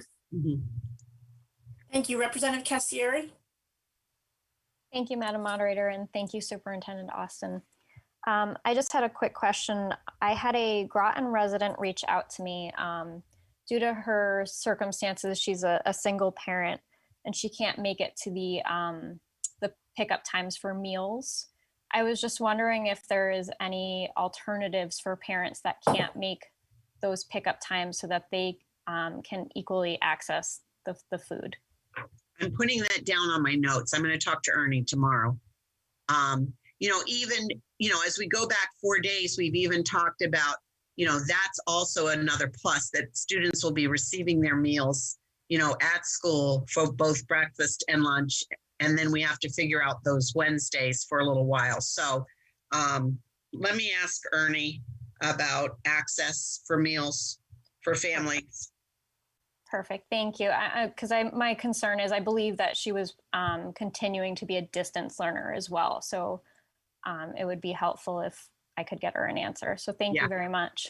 And she can also call the principal. The principal might have an idea that maybe there's a way that, the schools are serving meals 4 days a week. So if her school is a more convenient place, maybe there's an alternative there. So if she calls, have her call the principal, and I'll talk to Ernie. And between the two of us, we'll figure it out. Absolutely. Great. Thank you so much. Thank you. Representative Whitehouse? Thank you, Madam Moderator. And thank you, Superintendent Austin, for joining us. You're definitely doing a great job navigating us through these rough waters. I had a question about our how we are in the staffing situation, because I know we had some staffing challenges. We had to close, we had 105 teachers out a few weeks ago, and that's why I applied to be a sub. How are we doing with having enough? Subs and people available if we do have, someone comes in, they're exposed, and then 10 teachers have to go home. How are we prepared for that? Well, the principals have really been figuring it out, and we're asking our teachers who have been on leave to come back by the end of the month. That should give them time for the vaccination process. So we will have additional substitutes in the building. We're going to keep them there. They're going to help us out with navigating this and giving extra help to kids and, being there to provide that service. And I know at the end of the month, some of us are going back for our second shot, and I haven't heard really good things about the second shot. So my only nervousness is, by having these large vaccination centers and all of our staff going kind of on the same weekends and then getting the shots a second time, what could happen on a Monday morning? So we will be keeping those subs, and if I have to go teach a class, I'll teach a class too. I love teaching. So, right. But we're in pretty good shape. I think we're pretty good. Staffing levels. Okay. Yep, and they all share. The principals all call one another, and they do a lot of collaborating. So if someone's down a sub, someone will send a sub over. So we've been figuring it out. Great. Thank you. Mm-hmm. Thank you. Representative Gauthier, Lauren? Yes, thank you, Madam Moderator. So I just wanted to clarify something that was brought up a little bit earlier. You said the schools are receiving $3 million for tutoring. Was that correct? It's $3 million for CARES Act, and it goes in a lot of places. As a matter of fact, we're putting the plan together. It has to be submitted to the state before you can use the money. And I'll be sharing that with the Board of Ed. And certainly, we'll be meeting with the town council at the end of this month to talk about our budget, and then meeting with you all later on. So we will have that document as part of this to share all the different grants and the sustainability plan and how those are being used. So we're incorporating that even with our operating budget. Okay, so that's just the CARES Act federal funding. And will any of that be used to help with summer school costs? Is that kind of part of the tutoring you're imagining, or is the tutoring separate? It's for staffing and tutors and some of the substitutes that we've had to use. And it'll, also be for summer school. Summer camps, I'm fortunate to have some of those DODEA grants. So those will be afforded as part of that plan. But, whatever those students need and the teachers need, the extra PPE and the extra shields that we're purchasing now will be taken care of by that CARES Act. And the neat thing about that program is it goes until 2023. So it really outlines a nice sustainability plan over the next couple years. So we don't get caught with having to increase an operation budget in the future. Okay, and Madam Moderator, please correct me if I'm asking this question at the wrong time. It has to do with the Board of Ed budget. Specifically, could you explain a little bit why so far it looks like we're taking money out of the health insurance fund to avoid any type of cost increase? And if, like I said, if that's an appropriate question for a different time or a different meeting, I totally understand. Well, I'll be coming back to explain all of that, but really with contracts, the way they are, when we first did our rollout, we saw a 3.1 increase due to all of the, the different contracts. So we were able to bring it down to 0 by using some of the health reserve. And I think the board did a really fine job at the end, helping to really fine tune and go through that board budget or my budget with a fine tooth comb, and so did my staff, so that we could find more efficiencies. Thank you. And I think that we probably will wait till we get a budget, and then we can start asking those types of questions, Representative Gauthier. Thank you. Thank you, Superintendent Austin, for coming and answering so many questions tonight. I appreciate it. I know all my colleagues here do as well, so thank you. Well, thank you, John Burt, for letting me jump ahead. Anytime. Bye, everyone. Bye. Thank you. And Mr. Burt, if you would like to give your report, and I apologize for slipping the superintendent in before you. I was staying anyways, so it doesn't matter. I'm going to leave my webcam off just because it's freezing. My computer's freezing when I try turning it on. Financials first. The fund balance as of February 28th is approximately $27 million, which is 20% of the FYE 2021 general fund adopted budget. The draft budget will be out soon, and I am looking at using or recommending close to $3 million in fund balance use. We're going to have a lot of challenges this budget year. As you know, we're now up to about $5 million towards the school bonds. We have 2 more years that's going to go up, so that's one of the biggest factors. And we knew it was going to go up, and we're going to be experiencing that now. The contingency budget's at $348,000. It was originally at $350,000. We are getting ready to do the fourth quarter transfers soon, so we'll be using some of that money soon. The capital reserve fund balance is, as of February 28th, is $1.2 million. That hasn't changed in quite a while. COVID, we've been on about a 4-week streak of lowering our COVID rates. When I was before you last time, our average daily case rate was 56.1, and now we're at 20.1. There'll be a new report out tomorrow, so I'm eager to see what that's at. Assuming we don't have variants taking off or anything unusual, my plan right now is to reopen facilities at the end of the month. Senior Center will be a bit delayed, though. We're waiting for some more guidance from the state. So hopefully things keep progressing. I'm really eager to see tomorrow's numbers. I think at least some of you know that the town received a grant to have an affordable housing plan created. We at right about the same time we received the latest 2020 state report on percentage affordable housing by town. We actually have the fourth most affordable housing in the state. The only three more than us is Hartford, New Haven, and Wyndham. We're just above New London, so there's some close ones. Obviously, there's gonna be a lot of close ones, but we are the fourth highest in the state. Ours is 23.48%.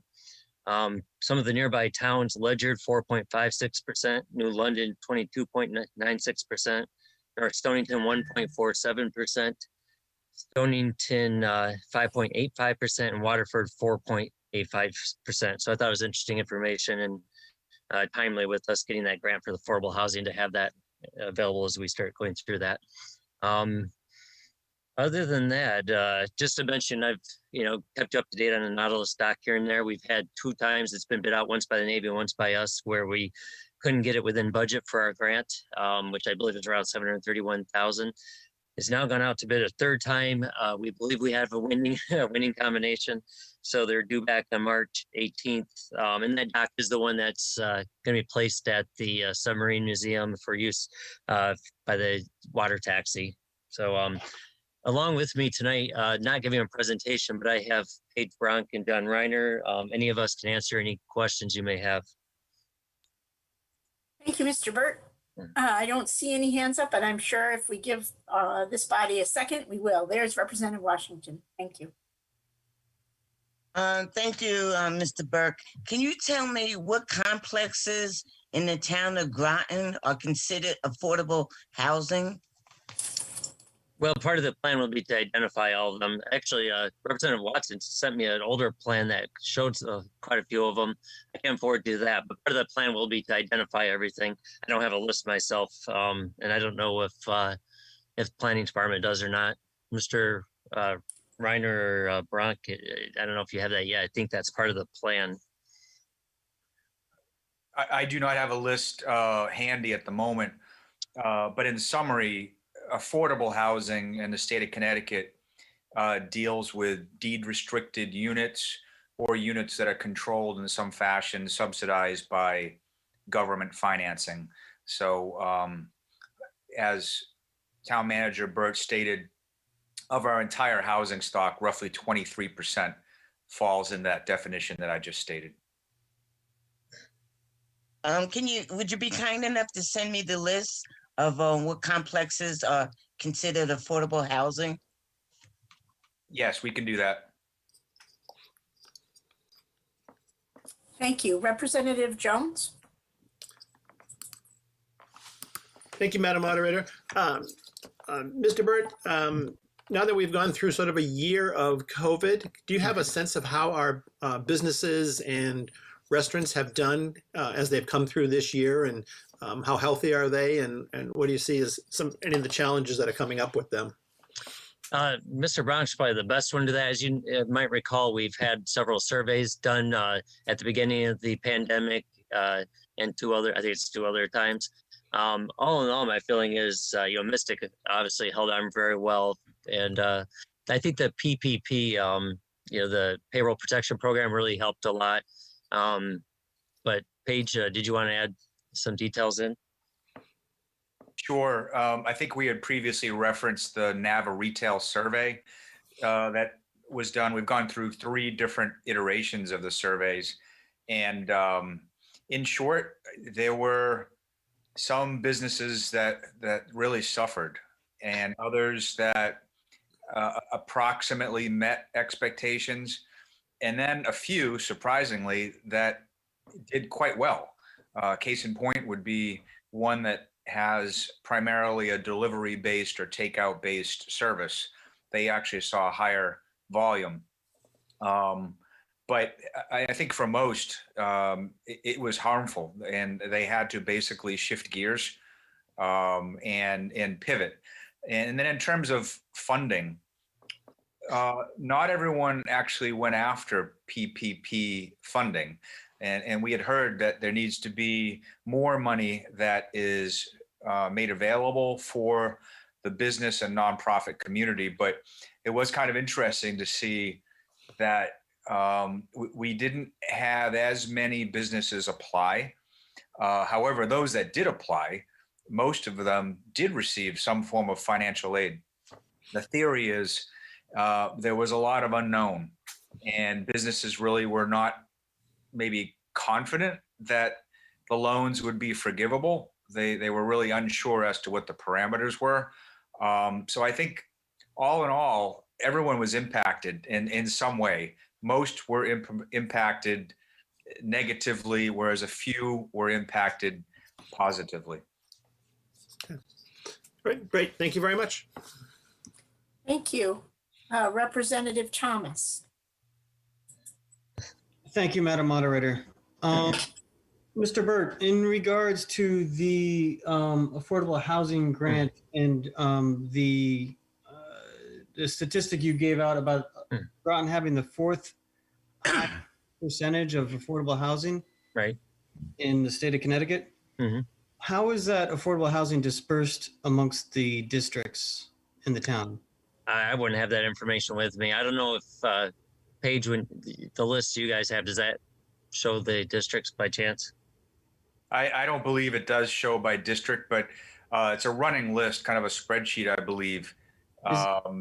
People might be able to get a better sense when they see that data, but it's certainly not mapped and not categorized by district. If there's some way we could integrate that information into a map, a district map, and possibly even overlay that with the new districting for the school situation for the schools, that could be very useful information, I think, as far as just understanding like how we're doing with diversity and as far as like, you know, making sure like, you know, things are you know, balanced. And yeah, so I don't know if that's possible or like what the process would be with that, but I was just looking on the school website here, looking at the school districts and for the coming year with the magnet school districts, and there's some oddities there. And I know you're not the school, and you know I'll send an email to the superintendent to follow up on my questions there.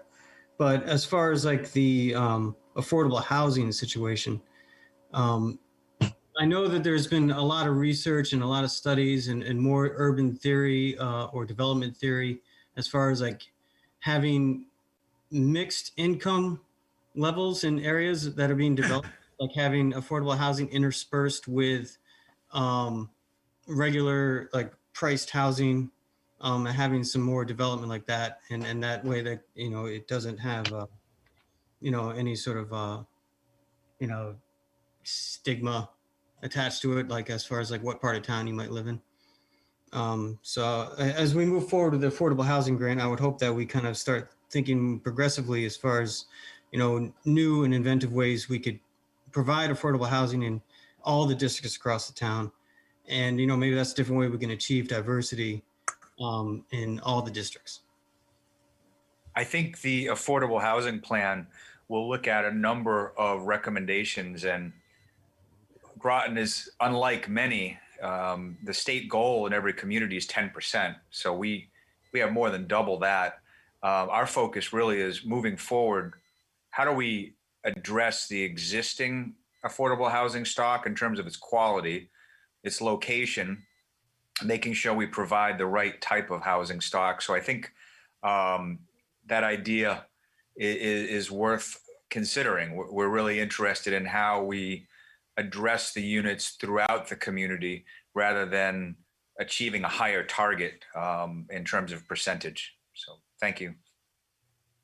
And I just wanted to mention one thing along the lines of this affordable housing, which is that one of my colleagues at UConn law professor, Sarah Bronin, with a group that she founded called Desegregate Connecticut, just created a Connecticut Zoning Atlas tool, which is this really cool interactive website where you can look at the zoning by town in the state of Connecticut. And so I think that this might be a very useful tool for your group to use. And I can send you the link to that offline if you would like, unless you're familiar with it already, Mr. Bronk. Yes, I am familiar. Thank you. Okay, There you go. Representative Starkley?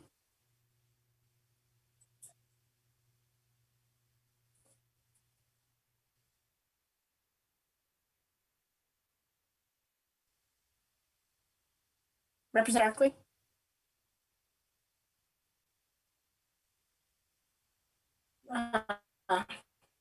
Duke? Representative Fortner? Thank you, Madam Moderator. I just wanted to clarify. I believe that there's a difference between affordable housing and low-income housing, and I believe they often get commingled.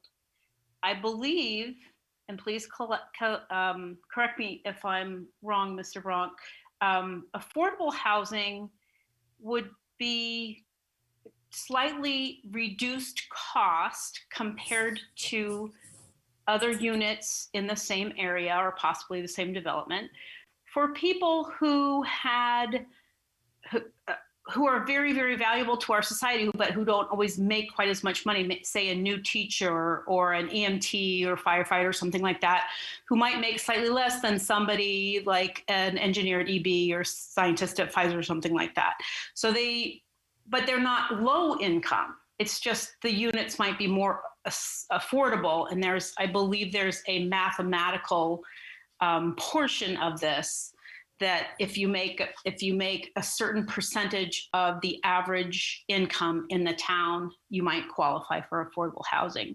Whereas low income housing is, I think, what a lot of us think of as like subsidized housing, like HUD housing, where years ago when I was very poor, I think I paid $60 a month in an apartment that I qualified for as a single parent. So that was low income housing, but I believe it's different than affordable housing. And I think we need to make sure that we understand the difference. So thank you. Could I just respond quickly to that? I would love you to. That topic, which you just mentioned, is a large topic, and I think we have addressed that as we're moving through the affordable housing plan. That's our goal. We often will say there's affordable housing, capital A, then there's affordable housing, lowercase a, or there's affordable housing, then there's housing that's affordable. HUD, by the way, has manuals for acronyms that their manuals are only second in size to the Department of Defense.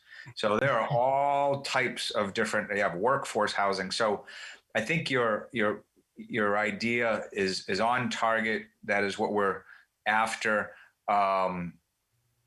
As I said, though, in the state of Connecticut, there is a legal definition for affordable housing, and it really does deal with housing that is deed restricted for a certain lower income number value, or connected to a government subsidy for that particular unit.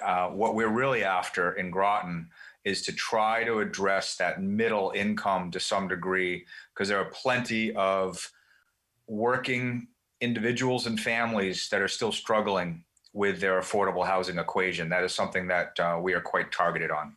Thank you. Excellent. Thank you so much. Thank you. And Representative Gauthier.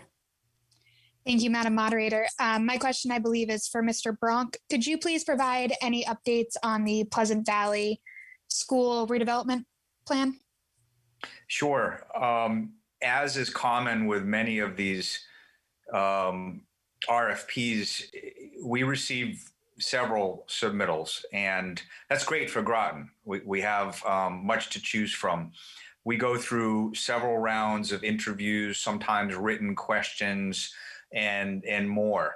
We are looking at one in particular right now, and we're interested in the comparable projects that particular developer has done.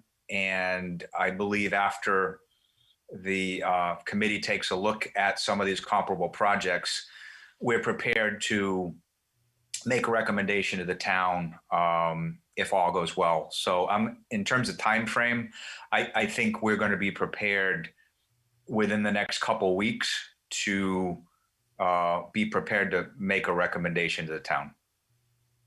Okay, thank you. And could you please refresh my memory of who is on this committee that's looking at these proposals? Yes, it's a combination of town staff, town council representatives, and also an RTM representative. So I'm on the committee, John Reiner, Deb Jones, Tabitha Harkin, our new planner for neighborhood, Conrad Heed, Leanne Aubry, and Sean Powers. Thank you. Thank you. Actually, I'm sorry, I did have one more question. This isn't about Pleasant Valley. This is going back to a statement that Mr. Bronk made right before I asked about Pleasant Valley, about the families that you're looking to build housing for. Just to my knowledge, we keep being told about all of these developments are for people without kids, for retirees, empty nesters, et cetera. So I'm just interested in hearing more about, if we have all of this affordable housing, we don't need to build any more affordable housing, but yeah, we have all these families that need kind of something that's more accessible. And yet the strategy so far has been building developments focused on individuals without kids. Could you just tell me kind of how those things all comport?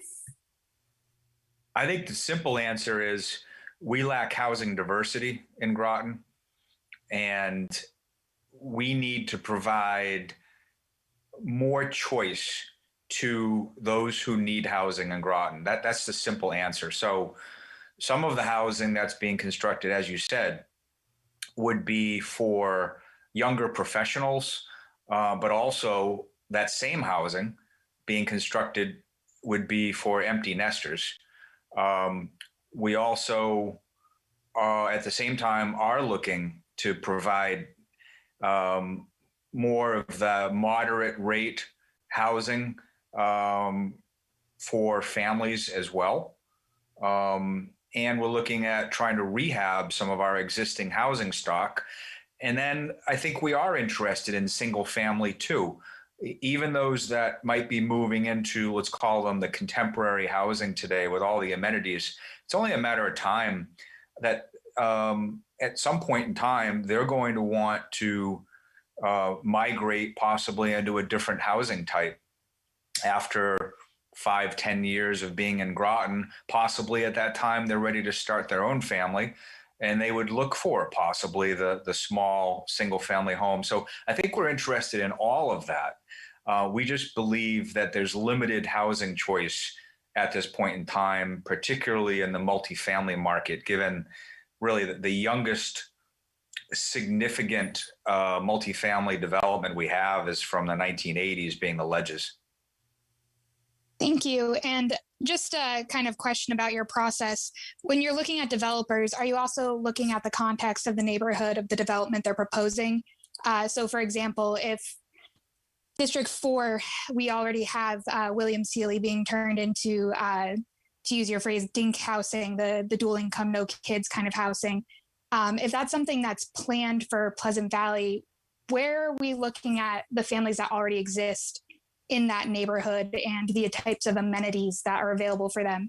So why, if it's not being looked at, aren't these developments also proposing parks or kind of public uses to balance out the density of kind of all of these different new housing developments? I think we're looking for balance. Not all of the properties go through an RFP process for redevelopment. To date, most often, people are unsure as to exactly what is expected. If you asked individuals what their opinion was, it's tough to get one answer. So we usually use the RFP process and look to market experts to provide proposals from which the town would select what they think is appropriate. You are right. I'm hearing more and more people are interested in wanting to get some parks and recreation use as well. But clearly, if a former school property is going to be converted into a park or recreation amenity, there's no need to issue an RFP. That's something the town can do alone. Having said that, we are trying to get more amenities for public use on some of these properties. Another idea could possibly be take the proceeds or a portion of some of the proceeds for the sale and try to reinvest them in the neighborhood for maybe some of the available park lands, trails, bike lanes, etc. Thank you. Thank you. I see we have a few second dips into questions. Please keep them brief. Representative Washington. Thank you, Madam Moderator. I'm glad to hear you speak, Mr. Blanc, about single-family housing, because I had a few people speak to me recently about single-family housing. They're older individuals. They have large houses, and they want to sell their house, but they don't want to necessarily move into apartments or condos. They want like a small ranch house, 2 or 3 bedroom ranch house where they could still have a garden and sit outside. So they asked me to bring that up at the RTM meeting when you came to speak about, do you have any plans about building ranch houses for older adults might be able to transition into after they sell their larger homes? At this moment, we don't have a specific plan, but we are looking at housing. We've always mentioned that housing is an important economic driver. Obviously, it's a community development driver too. I think some of the recent studies that we're involved in, not just the affordable housing, but housing as a whole, and understanding where the true needs are, I can see that being a part of the mix moving forward. Obviously, we have been focused on multifamily because we have roughly 20,000 commuters a day. And we realize that part of that need, part of the reason why we have so many commuters is housing. We're missing some key housing variable. But I think that is a valid point about single family. We have discussed it. And we do know that's a part of the component, and we think that some of our recent studies will point us in the right direction. It just so happens that right now, the largest demand is multifamily. John, did you have any additional comments on that? Yeah, one quick comment. Good evening, John Reiner, Director of Planning and Development Services. We also believe from the data we've seen in that once we start seeing some of this multifamily housing being built, that there will be a number of people in town that will be moving out of their existing homes into this multifamily housing, then freeing up some different types and stock of housing, single family in town. But, you know, as Paige said, that is something that's on our radar. We have not had any proposals recently for more single family housing, but it's something that we certainly expect to happen in the near future. Also, our new zoning that we adopted a couple of years back did allow for and provides for some different smaller housing types, kind of the cottage neighborhoods and things along those lines. And as we look at other areas in town for development, as proposals start coming in, those are things that we will be pointing out to developers. Thank you. Did you have a study then on this need for housing stock? Does the town have that study in hand, or are these your just kind of subjective understandings? I'm just curious. So there's a number of things. One, the market analysis did talk a bit about housing. Our affordable housing plan that we have begun working on will discuss a varying number of housing types, as well as we are underway doing a more thorough market study looking at housing across the town, but also other data that we've come across just, in our professional browsings and opinions and things that we've seen happen in the market. This is what happens when you look at some of these more progressive multifamily housing developments. When you look at where people are moving from, some of them that we looked at when we were looking specifically at the Sealy School and talking to the developers and the residents, there were a number of people that moved from within the same community out of a single family home into multifamily housing. So that's a lot of the trends that we're seeing and in talking to the experts in the field. Thank you. Representative Thomas? Thank you, Madam Moderator, and thank you, Mr. Bronk and Mr. Reiner. I wanted to circle back real quick to a comment you made earlier about the more choice, Mr. Bronk, I should say in particular. And I just wanted to kind of encourage that thought. And in regards to the discussion earlier about the difference between low income housing and affordable housing, and my interest in my previous comments had to do with the idea of, that differentiation to me doesn't matter as much. I see both of those as in my sense, is that they could be those sorts of programs and houses and developments could be more evenly dispersed around the town. And that would increase choice for lower income people and for, the affordable housing programs. So I would just encourage that. And I'll get some more of my thoughts together and send off an email here in the next week or two to follow up. Thank you. Thank you. I think that is it. And I thank you for your presentation. All right. So the next item on our agenda would be the liaison reports, if there are any to be had. I don't know if Representative Cassieri has a town council liaison report. And maybe we can briefly do these. I just want to remind us it's 9:30 and we have at least 3 items on our agenda that I know of. I do have one, Madam Moderator. Thank you. The Town Council met virtually for the regular monthly Town Council meeting on March 2nd at 6:30 p.m. The Council received a presentation from Bike Groton on a pump track presentation. The Council was in agreement to authorize the Town Manager to write a letter in support of Bike Groton's proposal. The Council approved 2021-101 approval of regular part-time program director position, allowing the creation of a part-time program position within the Parks and Recs Department. The Council approved the Pleasant Valley School property sale, and they will schedule a public hearing for April 6th. Building fee refund policy was approved by the Council, and they've just set new standards for refunds. Also, the Town Council approved 2021-66 FYE 2020 CFR, and they just approved the acceptance of the comprehensive annual financial report. The Municipal Coronavirus Relief Fund was passed by the Council, authorizing the Town Manager to submit for reimbursement from the period of March 1st to December 30th, 2020.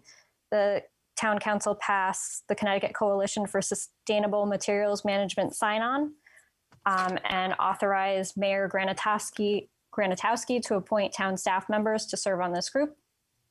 They approved the middle school athletic field lights, and they will be authorizing the amount of $825,000 for the installation of outdoor lighting at the synthetic multi-sport field and the softball field.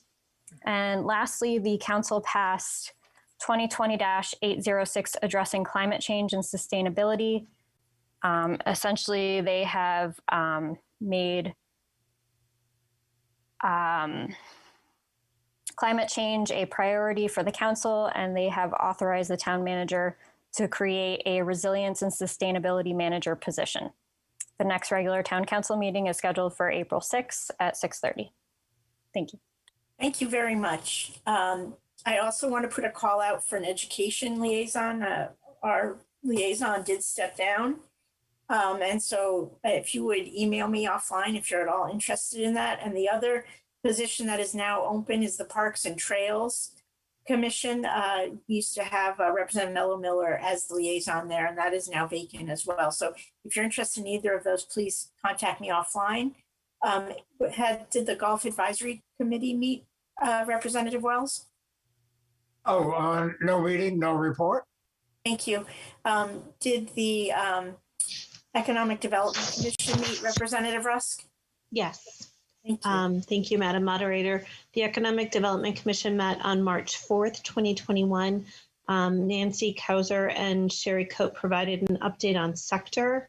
The first business outreach that will be done this year will be on, the first forum will be done on sector, so that should be coming up soon. March 19th, Governor Lamont's executive orders will lift the occupancy limits for restaurants and retails. Economic Development is working on a social media marketing campaign focused on keeping Google information up to date for businesses.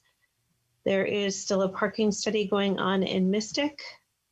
There's a possibility of a data center coming to Groton, so we hope to find out more information on that soon.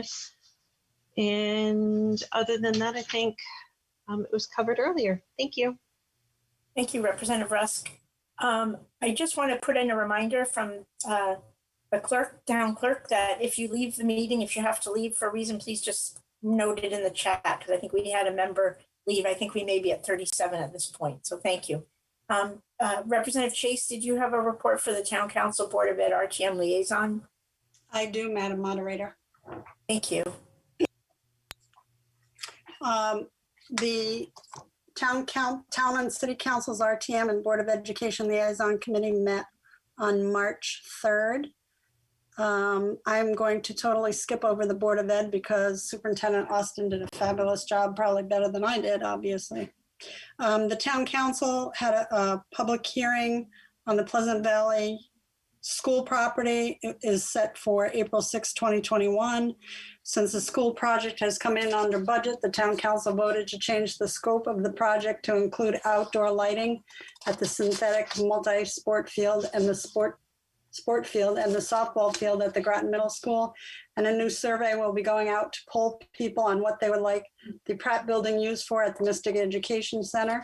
There are about 80 acres on this site and more than half will be preserved.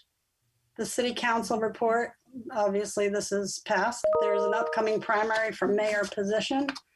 And the city has been working with Ledgelight Health District to set up vaccine clinics at the municipal building, and the city chief of police is retiring.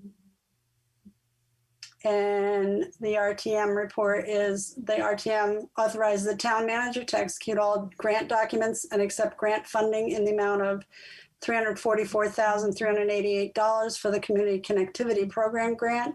There was more discussion on the criteria for selection of student liaisons for the RTM. Next week, the RTM will be focusing on the development of property on the Gold Star Highway. There will be a discussion on creating a policy for unassigned fund balance use. And at the next meeting, a group will be speaking about artificial turf. The RTM budget process will start in May. And there was no new business. Thank you. I believe that's it for the liaison reports, unless I'm missing someone. So the next item on our agenda would be the Finance Committee. Chairman Washington, would you like to give your minutes? Yes, I will. The meeting was called to order at 6:30 p.m. by Chair Beverly Washington on February 22nd, 2021 via Zoom. In attendance were Representatives Chase Foster, Kathy Chase, Roseanne Kantowski, Sean Powers, Clarence Casper, and Bruce Flax. Also in attendance were Town Manager John Burt, Town Clerk Betsy McAllister, RTM Moderator Sima Eben, Director of Planning and Development Services John Reiner, Representative Michael Whitney, and Representative Ali Stockley. Unfinished business, none.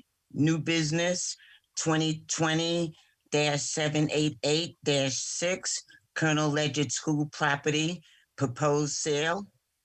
Resolution to enter into an option to purchase agreement to recommend the sale of the former Colonel Ledyard School property to the RTM and to authorize the town manager to sign all required documentation to finalize the sale of the former Colonel Ledyard School. Motion made by Representative Washington, seconded by Representative Chase. Discussion. John Reiner stated that the purpose of the RTM's review is whether or not the town should sell the property. Public hearing on property is not about what the use is going to be.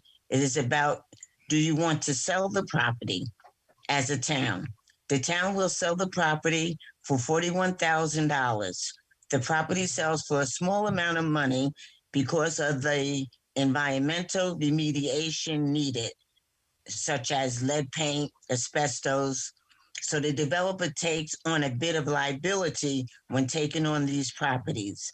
The town would have to pay for the remediation to get a higher price for the property. The school has been vacant since 2008. When selling property, looking for some money from sale and tax revenue.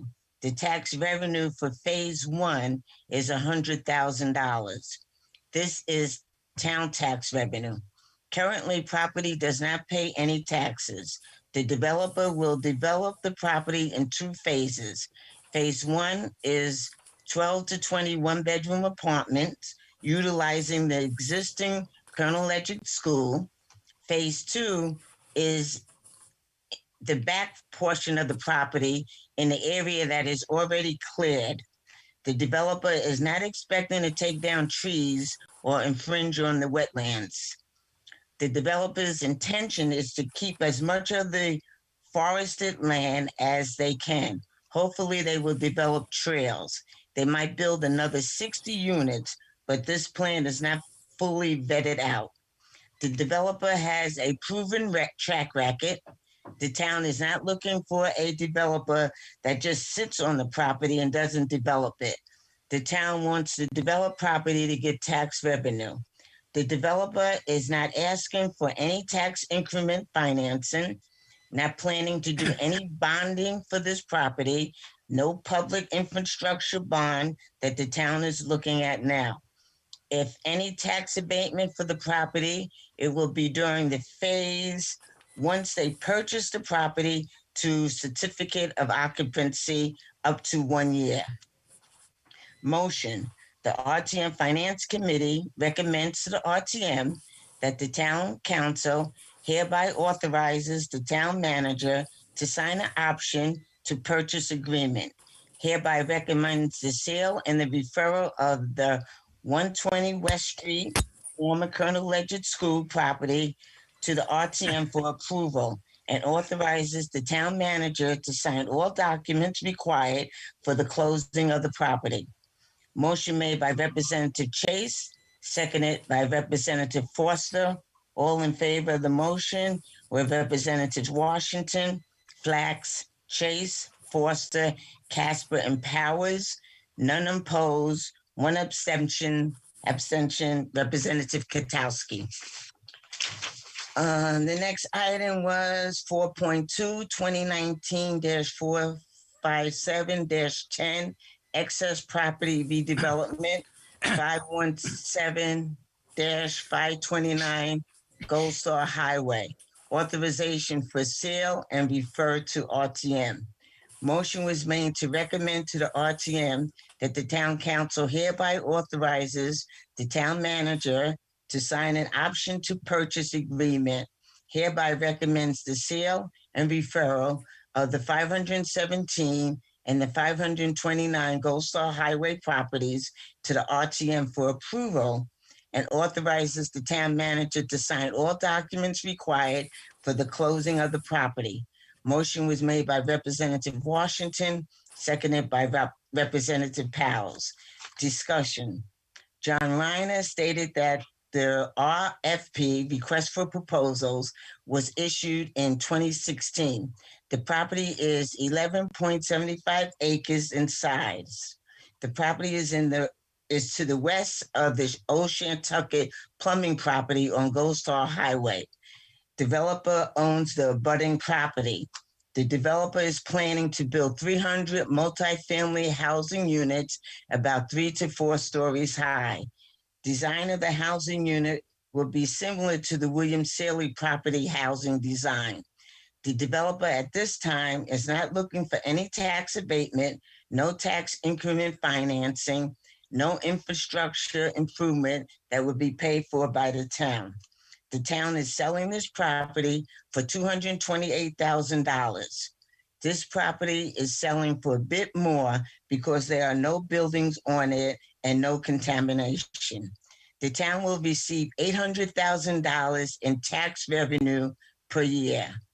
Full build out of this property is 2 to 3 years. When town had public hearing, there were no comments, probably because the property is not located in a residential / single family area. There will be a second public hearing before the town council meeting in March because there was no sign up on the property to advertise the public hearing. There are exceptions on public hearings through Connecticut state law due to COVID, but out of abundance of caution, the town decided to have a second public hearing. There was a question on how much staff time is devoted to this property. The answer was all these properties are public-private partnerships. The town is working with the developer to promote sale of property. It will take a significant amount of staff time. Staff has to review process, planning, and zoning commission construction with building inspectors, etc. Same as any other project. Developer is one of the top developers in the country doing high quality grade family housing. There was a question about stormwater. There are stricter and more thorough stormwater regulations and standards than in the past. In plans, there's language to utilize the best technology and design to protect our stormwater. It will be built to a high standard, very strict stormwater standards. Developer has to go through planning and zoning commission to get approvals to design property in the proper way. There will be a nice buffer south of this property that will be preserved as open space. Representative Washington made a motion to recommend acceptance of item 2019-457 excess property redevelopment, 517-529 Gold Star Highway, authorization for sale and refer to RTM, seconded by Representative Powers. The motion passed by unanimous vote. Adjournment, motion to adjourn made by Representative Forster, seconded by Representative Chase. Motion passed unanimously, adjourned at 7:18 p.m. Thank you. Did you have a motion to approve? Yep. I will make a motion that the RTM. I think at this point, we just want to approve the minutes, right? Oh, okay. I make a motion to approve the minutes. Thank you. Okay. And that was seconded by Representative Adams? Correct. So we have a motion to approve the minutes of the first February Finance Committee meeting made by Representative Washington, seconded by Representative Adams. Is there any discussion on those minutes? Seeing none, all in favor of approving the minutes of the February Finance Committee meeting? Motion made by Representative Washington, seconded by Representative Adams. Please say aye. Aye. Aye. Any opposed? Any abstentions? That motion carries unanimously. I believe we have 37 members at this point in time. Thank you. So now, Chair Washington, would you put the first item perhaps as a motion to the RTM? Okay. The RTM Finance Committee recommends to the RTM that the Town Council hereby authorizes the town manager to sign an option to purchase agreement, hereby recommends the sale and referral of the 120 West Street property, the former Colonel Ledyard School, to RTM, and authorizes the town manager to sign all documents required for the closing of the property. Thank you. Is there a second? Second. Representative Chase? Yes. Is that? Thank you. So we have a motion on the floor to approve the sale of the Colonel Ledyard School property made by Representative Washington, seconded by Representative Chase. Is there any discussion on that? I actually had a few questions. Let me see, I'm just trying to get rid of the there. Okay, I had a question. I don't know if Mr. Bird or if Mr. Reiner is still there. How many acres is that site? Maybe I missed it and I apologize. For the Colonel Ledyard site, give me 1 second. I'll give you that number. If you have another question while you want to throw that one out, I'll find the acreage. Yeah, I mean, I have to say, I would like to know that because 41,000, I understand, but doesn't the schools do abatement on asbestos before they mothball them? I thought that those were usually remediated. I can tell you with the William Seeley School that has not been remediated, and the developer has been remediating that school for some time now. Okay, so you're saying that this Colonel Ledyard has not been remediated? Is that your answer? I'm not 100% sure. I don't know if Paige knows that off the top of his head. I feel like there was remediation that needed to happen. And it did happen. It would be nice to get an answer to that because I have to be honest, 41,000 seems very low, but I would like to know the acreage of the property. Thank you. Yep, and give me a second and I'll have you the acreage, and Paige just jumped on and can talk about the remediation. The answer is no. It has not been remediated. The remediation that was done to date by the town actually was the removal of an underground fuel tank.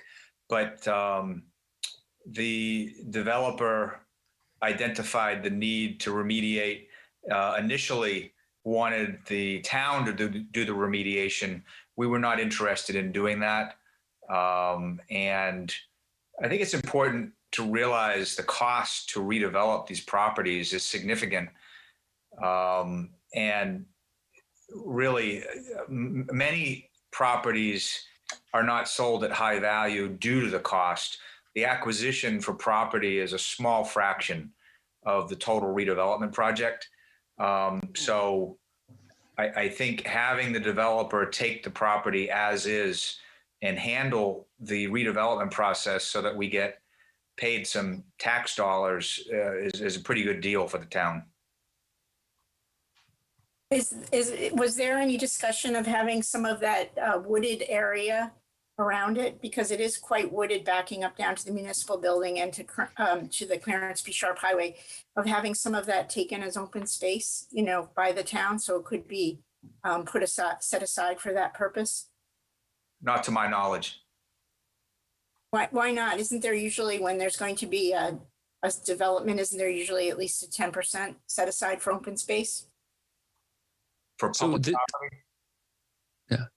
So this property, as you're aware, is within the city. This development has not yet gone before the city's Planning and Zoning Commission. When it goes before the City Planning and Zoning Commission, any public property set-asides that are required by the regulations will be determined at that point in time.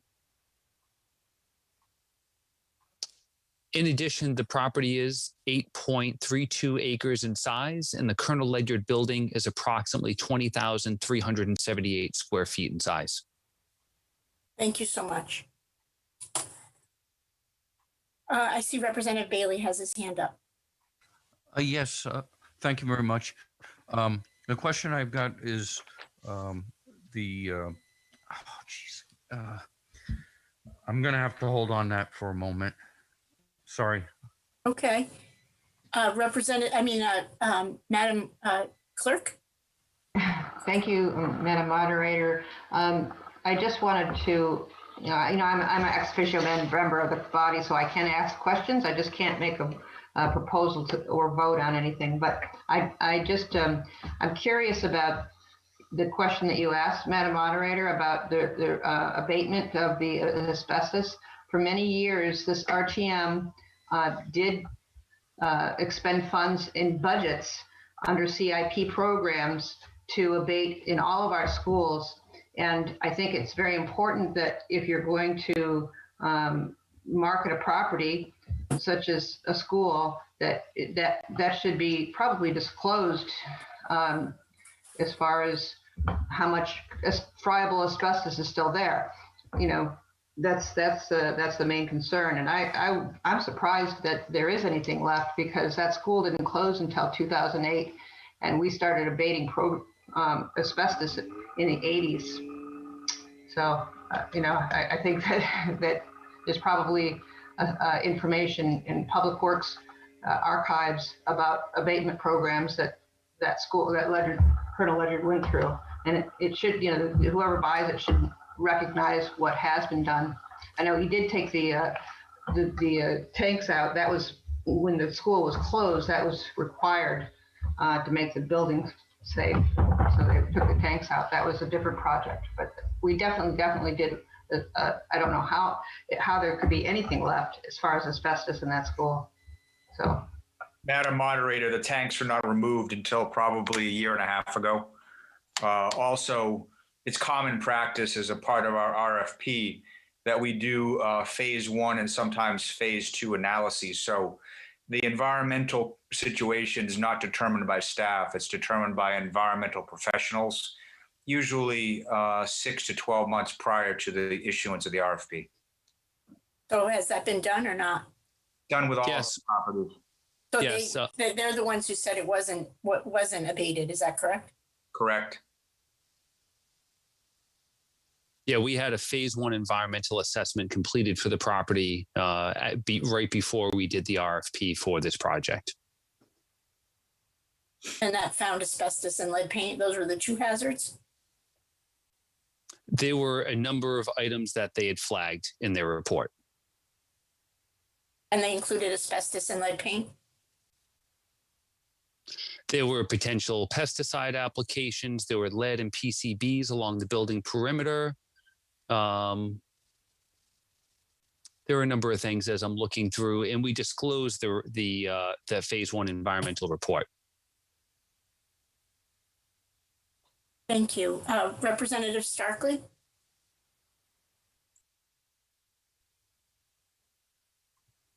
Representative Starkley, you're on mute, perhaps. We can't hear you in either case.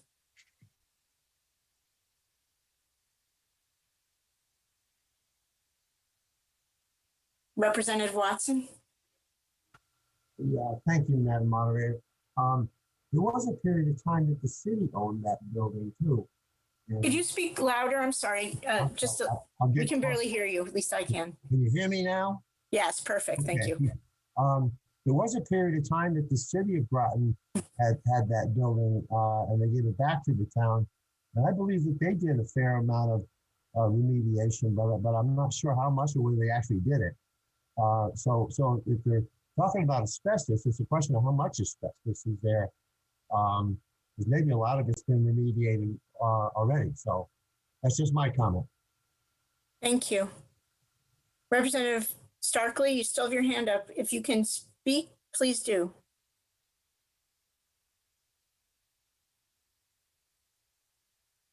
All right. I'm sorry. Can you maybe write in the chat? If you have a question, I'll read it. If you can type in the chat.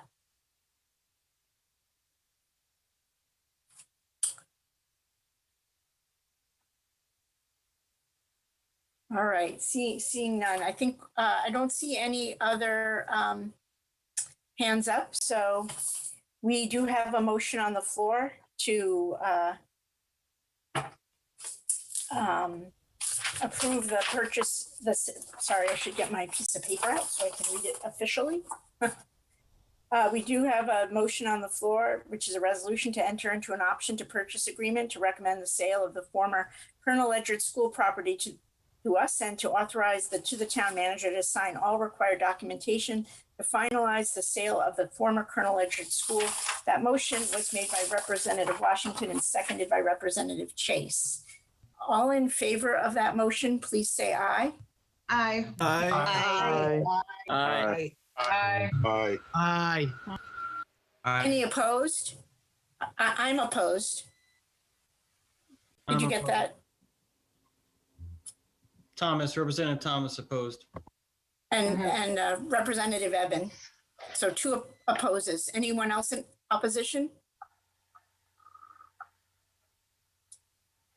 Any abstentions?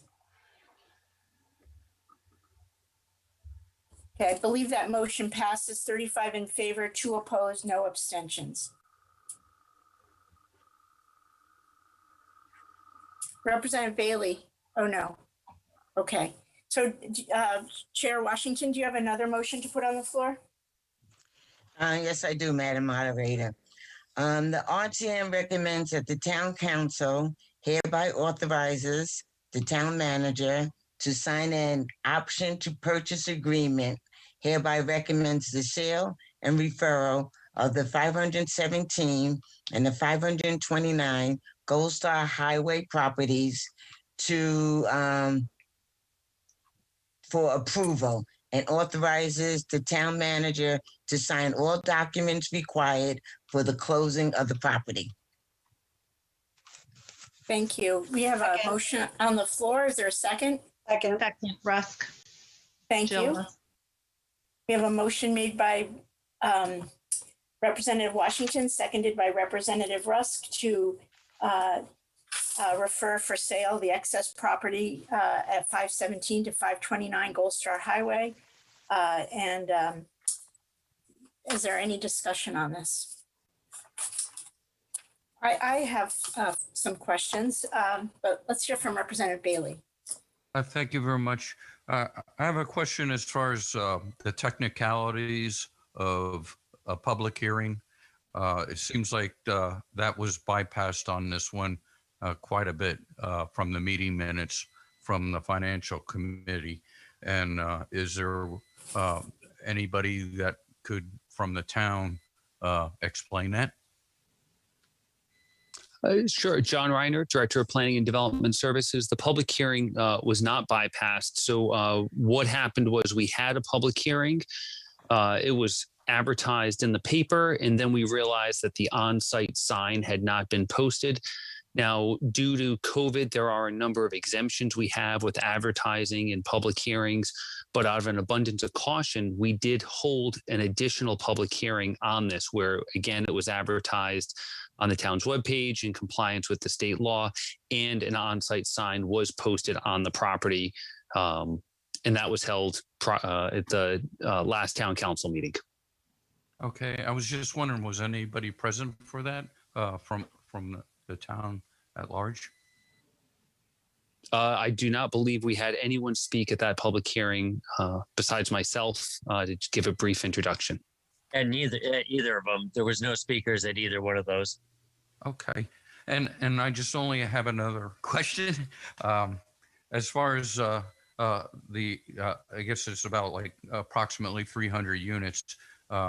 There is like only one road, Buddington Road, and I was just wondering how that kind of works out.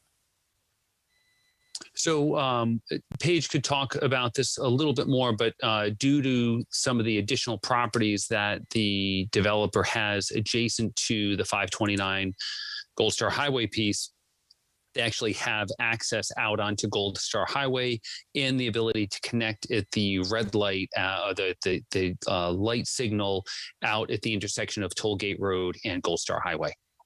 Okay, so that'll be the only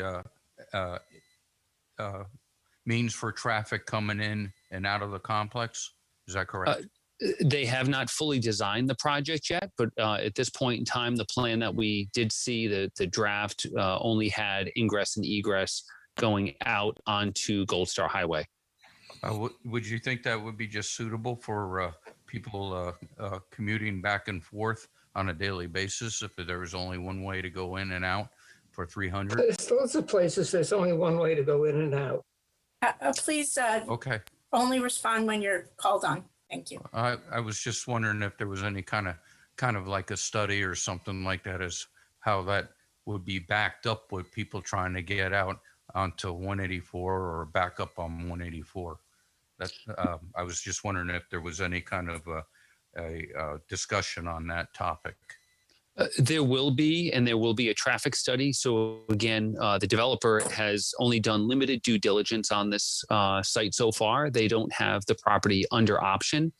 Once they do have it under option, if approved by the RTM tonight, then as part of their project, they would be doing a traffic study, going before the Planning and Zoning Commission and vetting out those very questions. Okay, thank you very much. You're welcome. Thank you. But how much acreage is this piece of property? I will give you that in one moment. It's 11.75. Thank you. And A lot. And I'm just curious, so this is in the Water Resource Protection District, is my understanding. This is the property that was the old Shetucket Plumbing that was targeted for a giant Walmart a while back. Is that correct? A portion of this property is adjacent to the old Shetucket Plumbing property. But it's in the Water Resource Protection District, is that correct? Yes, it is within the town's Water Resource Protection District. And it was going to be the site of the Walmart, is that correct? A portion of the property was going to be the site of the Walmart. Okay, and the soils are fairly sandy and drain into the reservoir, is that correct? I don't have a soils map in front of me. Does the property drain into the reservoir? All the properties within the Water Resource Protection District contribute to that water resource protection area. And what special safeguards are being taken so that if there are 300 units, is that what I thought I heard? That there would be safeguards put in so that there isn't runoff and pollution added to the drinking water of this community, which is actually a regional water supplier. So since the previous proposal of that large Walmart development, the town has adopted new zoning regulations, and we have very strict, very clear standards on how stormwater is handled, and maximum impervious surface coverages that are set within the Water Resource Protection District that are much clearer and much more strict than what was in place previous. How much of this property is going to be set aside for open space? I don't have that exact figure in front of me. Again, this property will be developed in accordance with our zoning regulations within the town. I believe there's like an arm of the property that would probably make a good parcel to separate out before the sale. Has that been considered? That has not been considered. We have looked at this property as a sale. The town received this property via tax sale, and it is zoned for multifamily development. But isn't there usually a 10% set aside? I mean, wouldn't at least somewhat over an acre be at least set aside off the top, or no? So again, any set asides would happen through the planning and zoning approval process. There are certain development standards that are required to be adhered to for all multifamily housing developments. And at that point in time, any type of set asides would be happening there. Now, this is a site plan, so it's a little bit different than your normal subdivision process. I was just curious, you're making a lot of efforts at the Mystic Oral School to have a set aside ahead of time. Why wasn't that same process used here in this parcel, the set aside property for open space?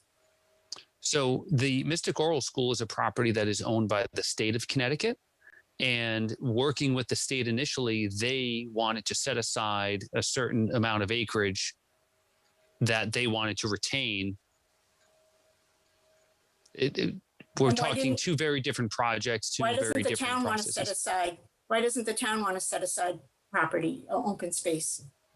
I mean, this butts up into our drinking watershed, and it's in a forested area that's adjacent to newly acquired Avalonia open space, I believe by Antonino Drive. That Avalonia open space was donated to Avalonia after we were working with this developer. Yeah. But nothing's been signed, right? So that's why I'm just curious why there hasn't been any discussion of a set aside for open space in an area that's forested and draining into our watershed, I guess is really my concern. Wrong meeting. You're out of order, whoever is speaking. I have the floor right now. Thank you. So this was a decision that was made by the town council to go in this direction. It should be mentioned that a significant portion of the Water Resource Protection District is already set aside as protected land. We have limited ability for commercial and multifamily housing development that has access to utilities. And it was determined that the best course of action for this piece of property was to move forward and get it developed, get it back on the tax rolls, and to address some of the housing issues that, you know, we've heard a number of people talk about their concerns about housing in Groton tonight. And that's something we're trying to address. So the property's not developed right now, is it? And maybe I'm misunderstanding. I thought this was forested. The So it's property just- is not developed today. Okay. So it's being taxed at what rate, right? You know, before it was acquired? Right now, it was not. It was acquired by the town via tax sale. Right now, it's not on the tax rolls because the town owns this property. Right, but before it was probably being taxed at a fairly low rate, right? Because it's not developed. I'm just trying to get a sense of it. I don't have the previous tax rate on the property at my hands right now, but it was being taxed as a commercial piece of property.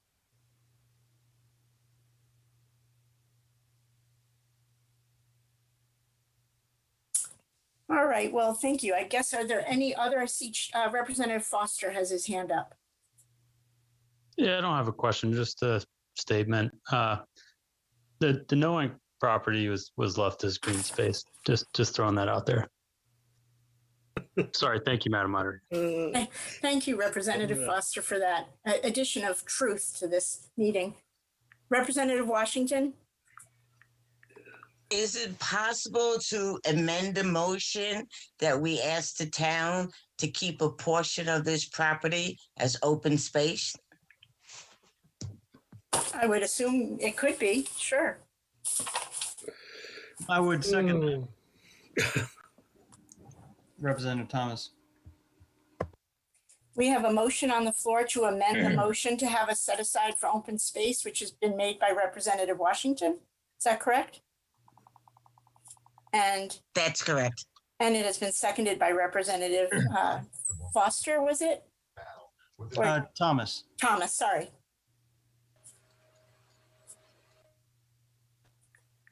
This is John. I'd like to speak on it. Sure. Mr. Burt? A couple points. One, if we were to change requirements that weren't in the RFP, we would likely have to go through that whole process again for the next couple of years. The point of this is generally do we want to sell or not? We shouldn't be getting to specific properties. It's the Planning Commission's role to look at the set aside. We're getting a little ahead of the project here. That will be looked at. It's just not the appropriate time yet. And just one point out on the Mystic Education Center, that part that was set aside was actually owned by a different division of the state, and they had no intention of ever selling it. So that was really never in play anyways. Are you talking about Mystic Oral School? I'm sorry, you're breaking up a little. Yeah. Okay. Representative Thomas? Yeah, are we in the discussion mode right now? Yes.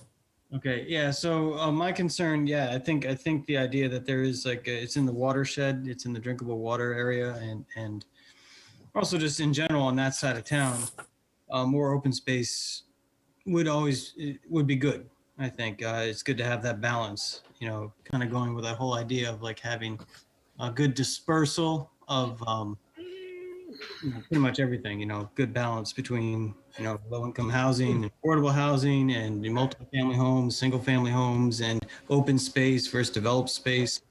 I think it's worth going through the process. And yeah, I think the amendment is a good idea for that. And I think we do need to do the set aside.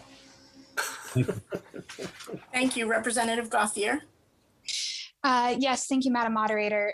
What I'm hearing from my fellow representatives is by and large a discomfort with the way that these properties are being handled. And I'd just like to make a statement of fact that this is not a mere formality. We do have a power, what little power the RTM does have, to vote no on these motions and on agreeing to these, purchase agreements that are being put for us. We have that power. And I would ask that if you do have a discomfort, and if it is true that Town Manager John Burt is saying that we'd have to completely reissue the RFP, maybe that is a necessary step in order to start addressing the concerns that all these various representatives have about the properties. That's our job to represent the districts that elected us, and we have these concerns all over the town with various properties. That's just what I wanted to put out there, is we have no duty to actually assent to this, and it should not be treated as a mere formality to forward on whatever the town council wants us to. So I appreciate the discussion happening tonight, and that's all. Thank you. Thank you. Representative Fortner. Thank you, Madam Moderator. I agree with Mr. Burt and with Representative Gauthier. I don't think we should try to put a set aside for a specific property contrary to the way we normally do things. I think there have been very many very important points that have been brought up here, especially about the watershed, and also what Representative Gauthier said is, yeah, we don't always have to approve. Maybe it's better to say either yes or no or abstain versus trying to change the rules in the middle of trying to make a deal. So sometimes I believe that we don't have all the information, and unfortunately, I personally haven't been paying as close of attention to the many of the concerns that that our moderator Eben has brought forth this evening. So I appreciate everybody's input, but I don't really agree with changing the rules at this point. I would rather just vote no or vote yes or abstain versus trying to change the motion. Thank you very much. Thank you. Madam Clerk has her hand raised.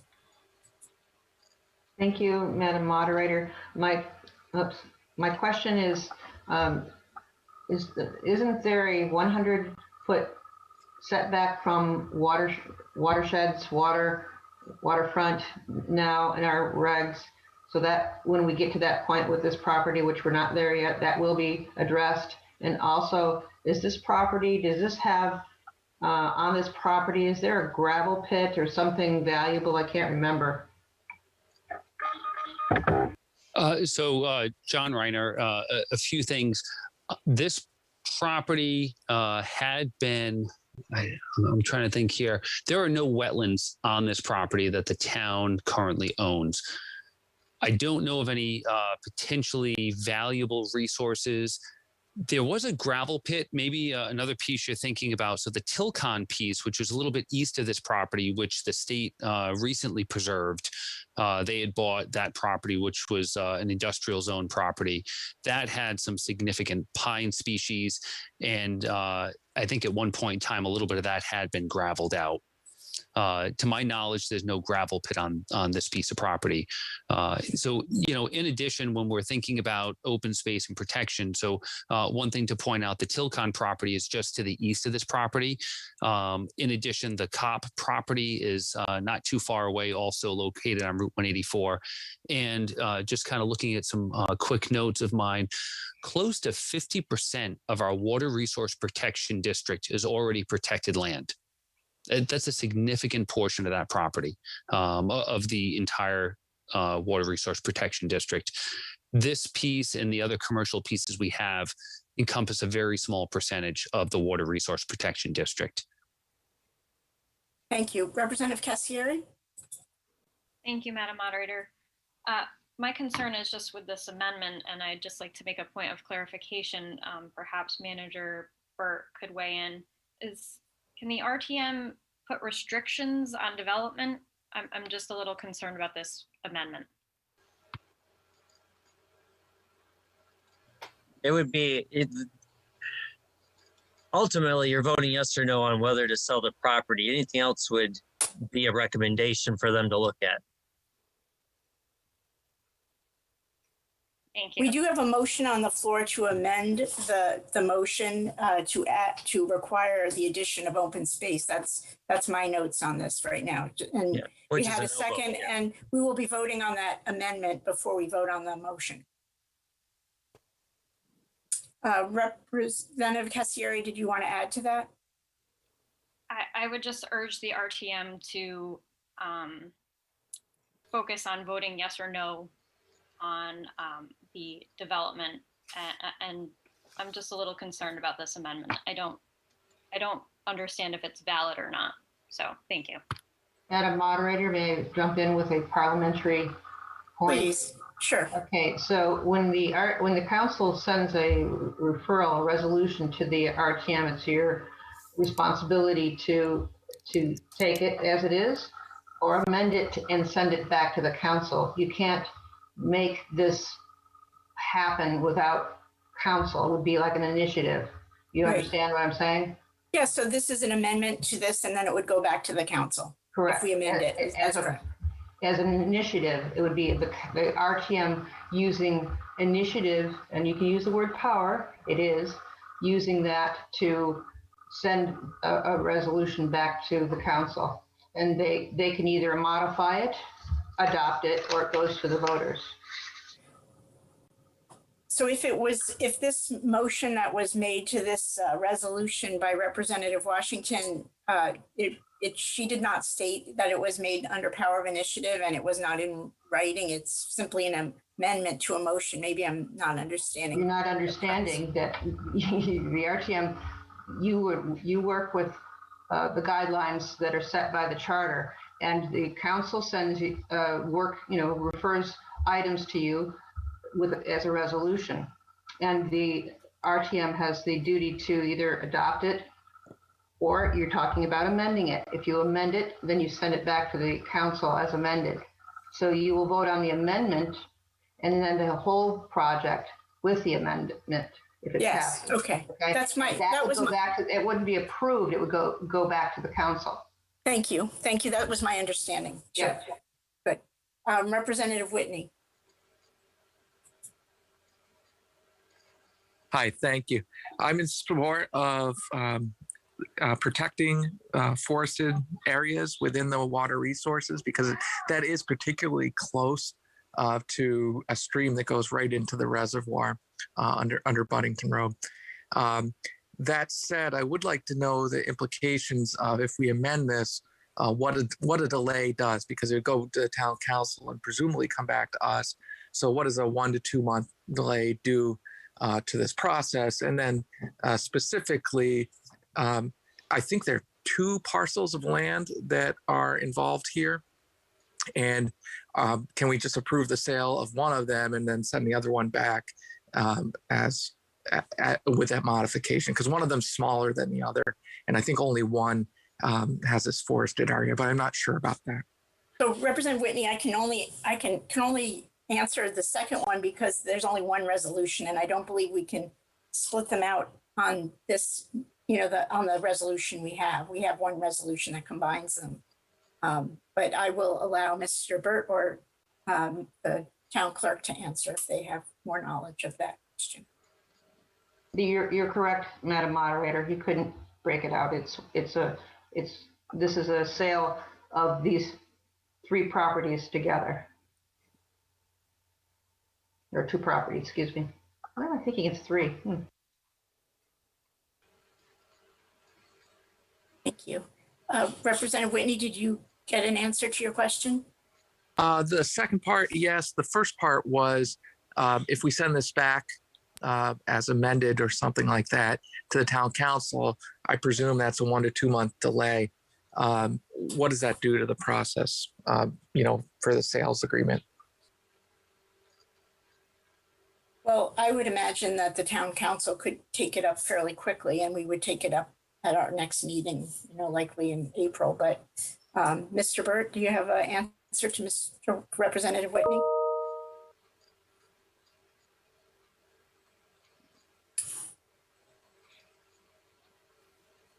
No.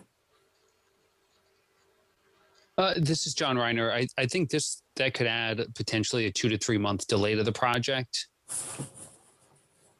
And I know the developer was looking to move forward on this project and begin their due diligence. So that would just delay that. I don't know what it would mean for the larger project.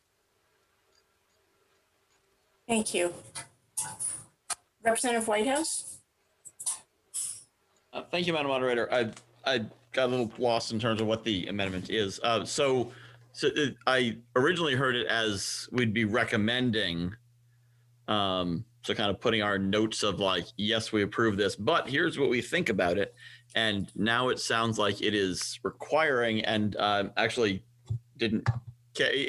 Are we requiring a specific amount of set aside natural spaces? Is that what we're talking about?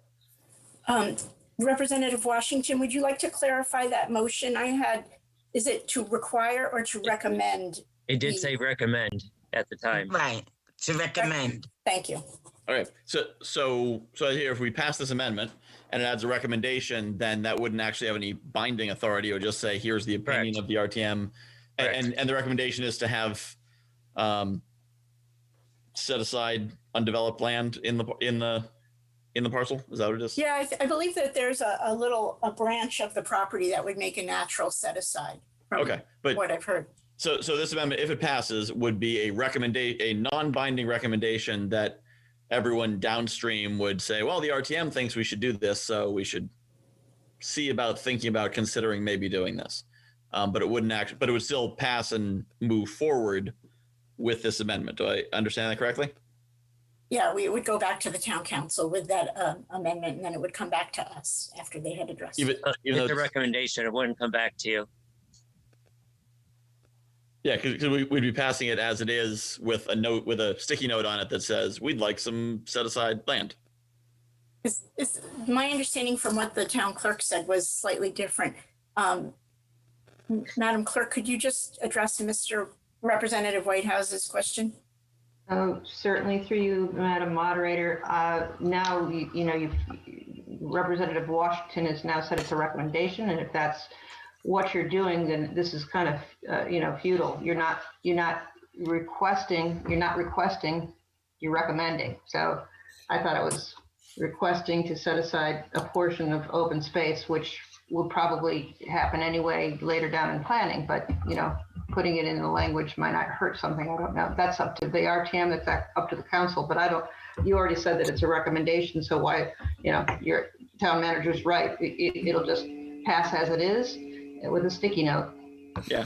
So if it's a recommendation, that sounds like a positive thing for us to do, because a lot of what the RTM does is provides the advice and consent of the community, as opposed to something that would delay the process for 3 months as we meddle in it. So I'd be in favor of this amendment as a recommendation that would not slow down the process. So see why it would take 3 months, though. Excuse me. I mean, there's such thing as special meetings. Things can be done in special meetings instead of waiting for the calendar meeting. Not true, but regardless, if it is a recommendation, then I'd be in favor of that. If it's a requirement, I would not be. Thank you. Thank you, Representative Casper. Thank you, Madam Moderator. I look at this as we're butting into planning and zoning before this project gets to planning and zoning. The town has planning and has zoning maps. This property is zoned commercial. that section of the Gold Star Highway is definitely commercial. We shouldn't be butting in like this. If if someone wants to do it, we can do that when it's in planning and zoning, and not just now when they're trying to sell it as commercial property. That's what the land was. The town took it over for taxes, and now they're selling it as commercial property. We shouldn't be involved in that at this point. Thank you. Representative Frickman? Yeah, I just want a clarification. So this is mostly to Town Manager Burt, but so if we essentially vote to approve this amendment, it's essentially a no vote, and all we're doing is delaying this process for another 3 or 4 months. Is that correct?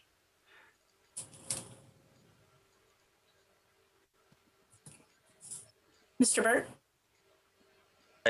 Sorry, can you repeat that? Yeah, so essentially, if we approve this amendment, all we're doing is essentially a no vote, and we're just delaying this process for another 3 or 4 months. Is that correct? No, it's an add-on. I'm actually on the phone with our attorney. If the base motion is to sell it, if you add on a recommendation to do a set aside, you're still approving it, but you're just making a recommendation. Okay, thank you.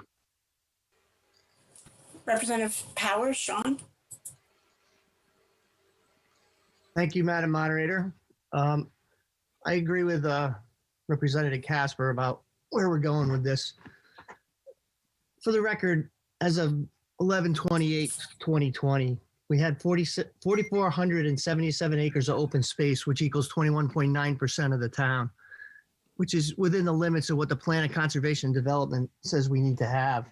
I agree with some of what you're saying, but as you go through planning and zoning, there's all these steps that have to be taken in order for any kind of approval of any kind of development there. The property's been on our books. I don't see a problem with developing it. I mean, we're all going to have a say if we decide we want to go to the public hearing and participate in what they put there. And I'm pretty sure that the new zoning requirements, the new zoning laws that we have in place are going to require them to have a certain percentage of that property in open space. And between vegetative swales, storm drain runoff, the state road that's there, there's going to be plenty of time to talk about what's running where.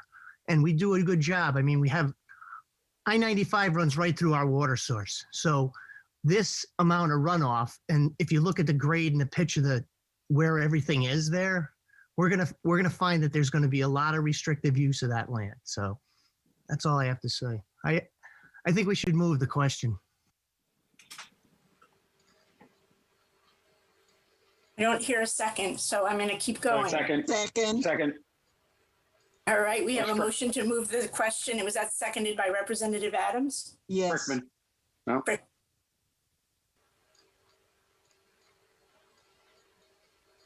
All right, and that is a 2/3 vote.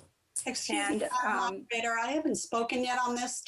Are you going to use your right to? Yes, but I believe we do that after the vote. I will definitely allow, as per our rules, people to speak after this 2/3 vote.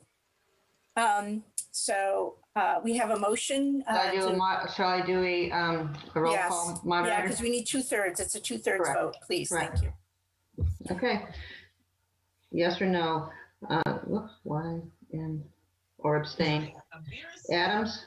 Abstain. Bailey? Could you request It's to move the question. Oh, to move the question? Yes. Baker? Yes. Burrell? Yes. Casper? Yes. Cassieri? No. Chase? No. Dean Shinbrot? No. Fitzgerald? Yes. Why do you say no? Flax? Flax? Representative Flax, what happened to you? Sorry, couldn't find my unmute button. Okay. No. No. Fortner? Yes. Foster? No. Brickman? Yes. Gothier David, No. Gothier Lauren, No. Gustafson, Yes. Hainline,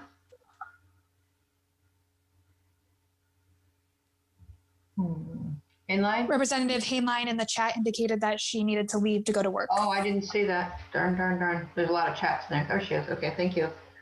Okay, Hanscom, Yes.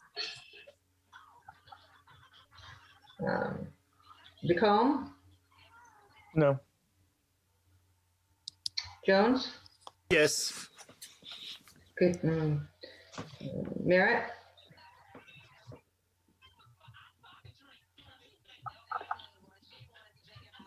Representative Merritt, are you still here? Yes. Okay, is that a yes vote? Yes. Okay. Perry, Yes. Kristen Powers, Yes. John Powers, Yes. Ray, Abstain. okay. Richards, No. Rusk, Jason, He left. It's in the chat. okay. How about Jill? Yes. Okay.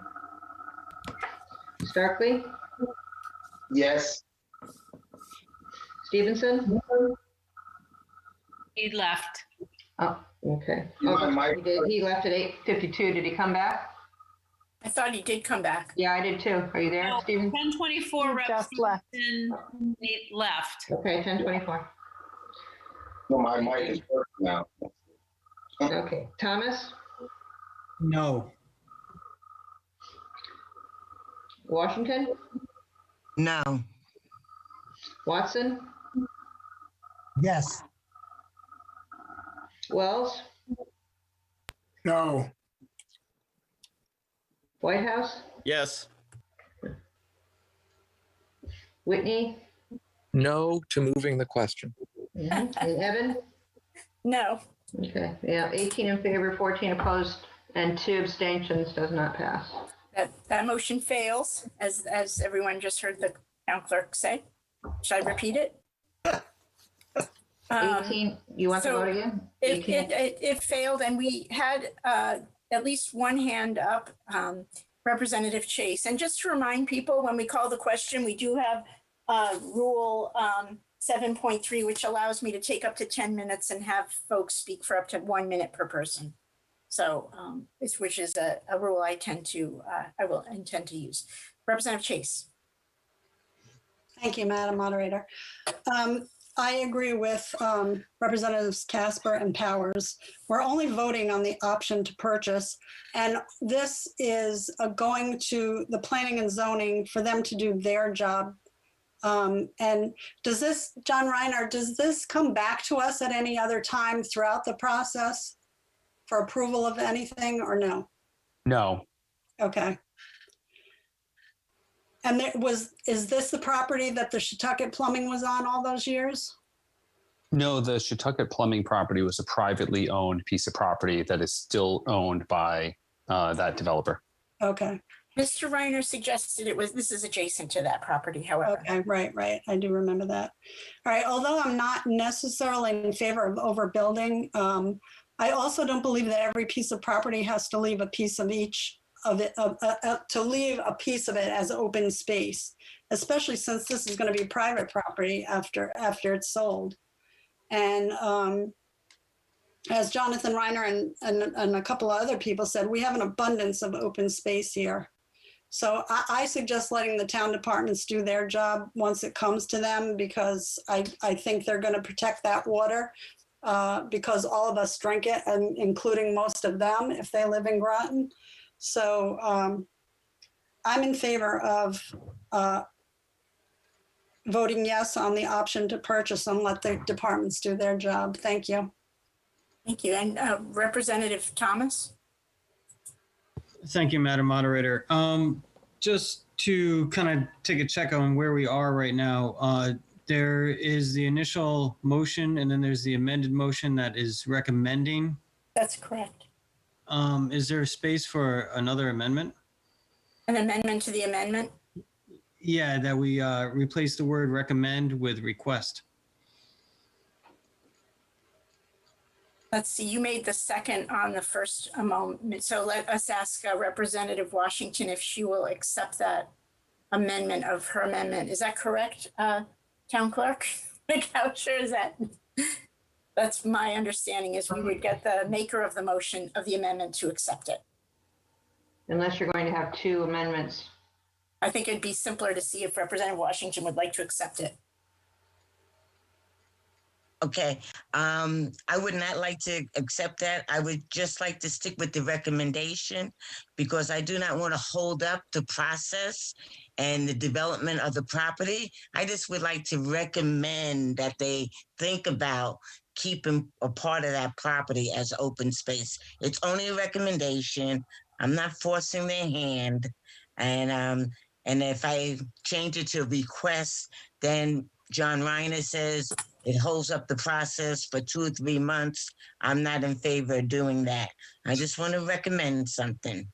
Like if you were a doctor, if I was a doctor, I said, I recommend you get your teeth cleaned every 6 months. You don't have to do it, but I'm recommending that. Thank you. That's all. Representative Thomas, did you want to make that as an amendment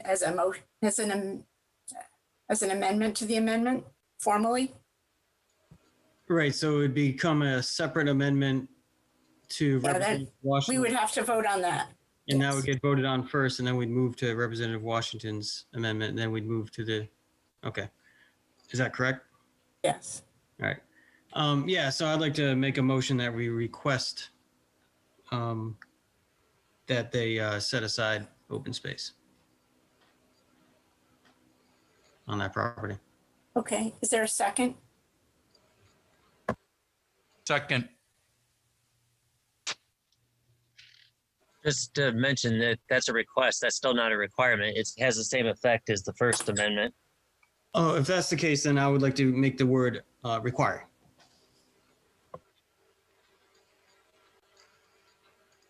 I misunderstood what the town clerk said earlier then. Yeah, then the word I would want to use is require. Mr. Representative Bailey, is that your understanding of what you seconded? Wait. I can't hear you, I'm sorry. I'm trying to. Yes.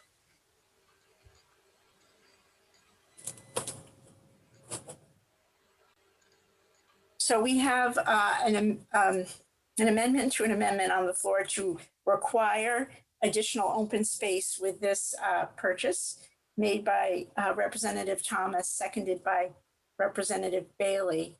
I see that Representative Casper has his hand up.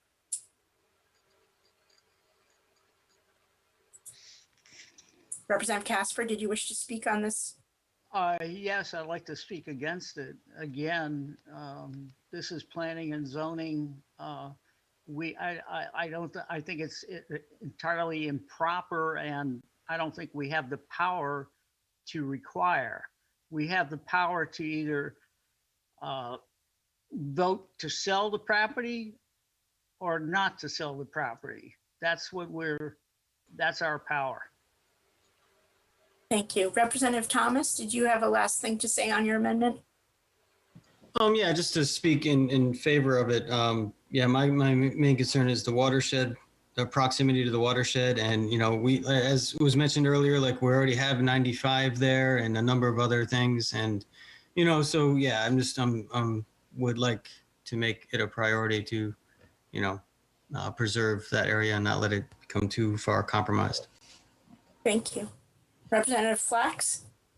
Thank you, Madam Moderator. I just wanted to support, I think, what Representative Casper and Representative Fortner have said, that we're here just to approve whether we're going to sell the property or not, and would urge to vote down the amendments to the amendments to the amendments and just vote on what we're trying to do. And my opinion only, we're just way overthinking this. And there are people in, the town and the Reiner and zoning and Page, and, they take care of these things, and we don't. And so I think we're just losing some focus. Thank you. Thank you. Let's see. Representative Cassieri.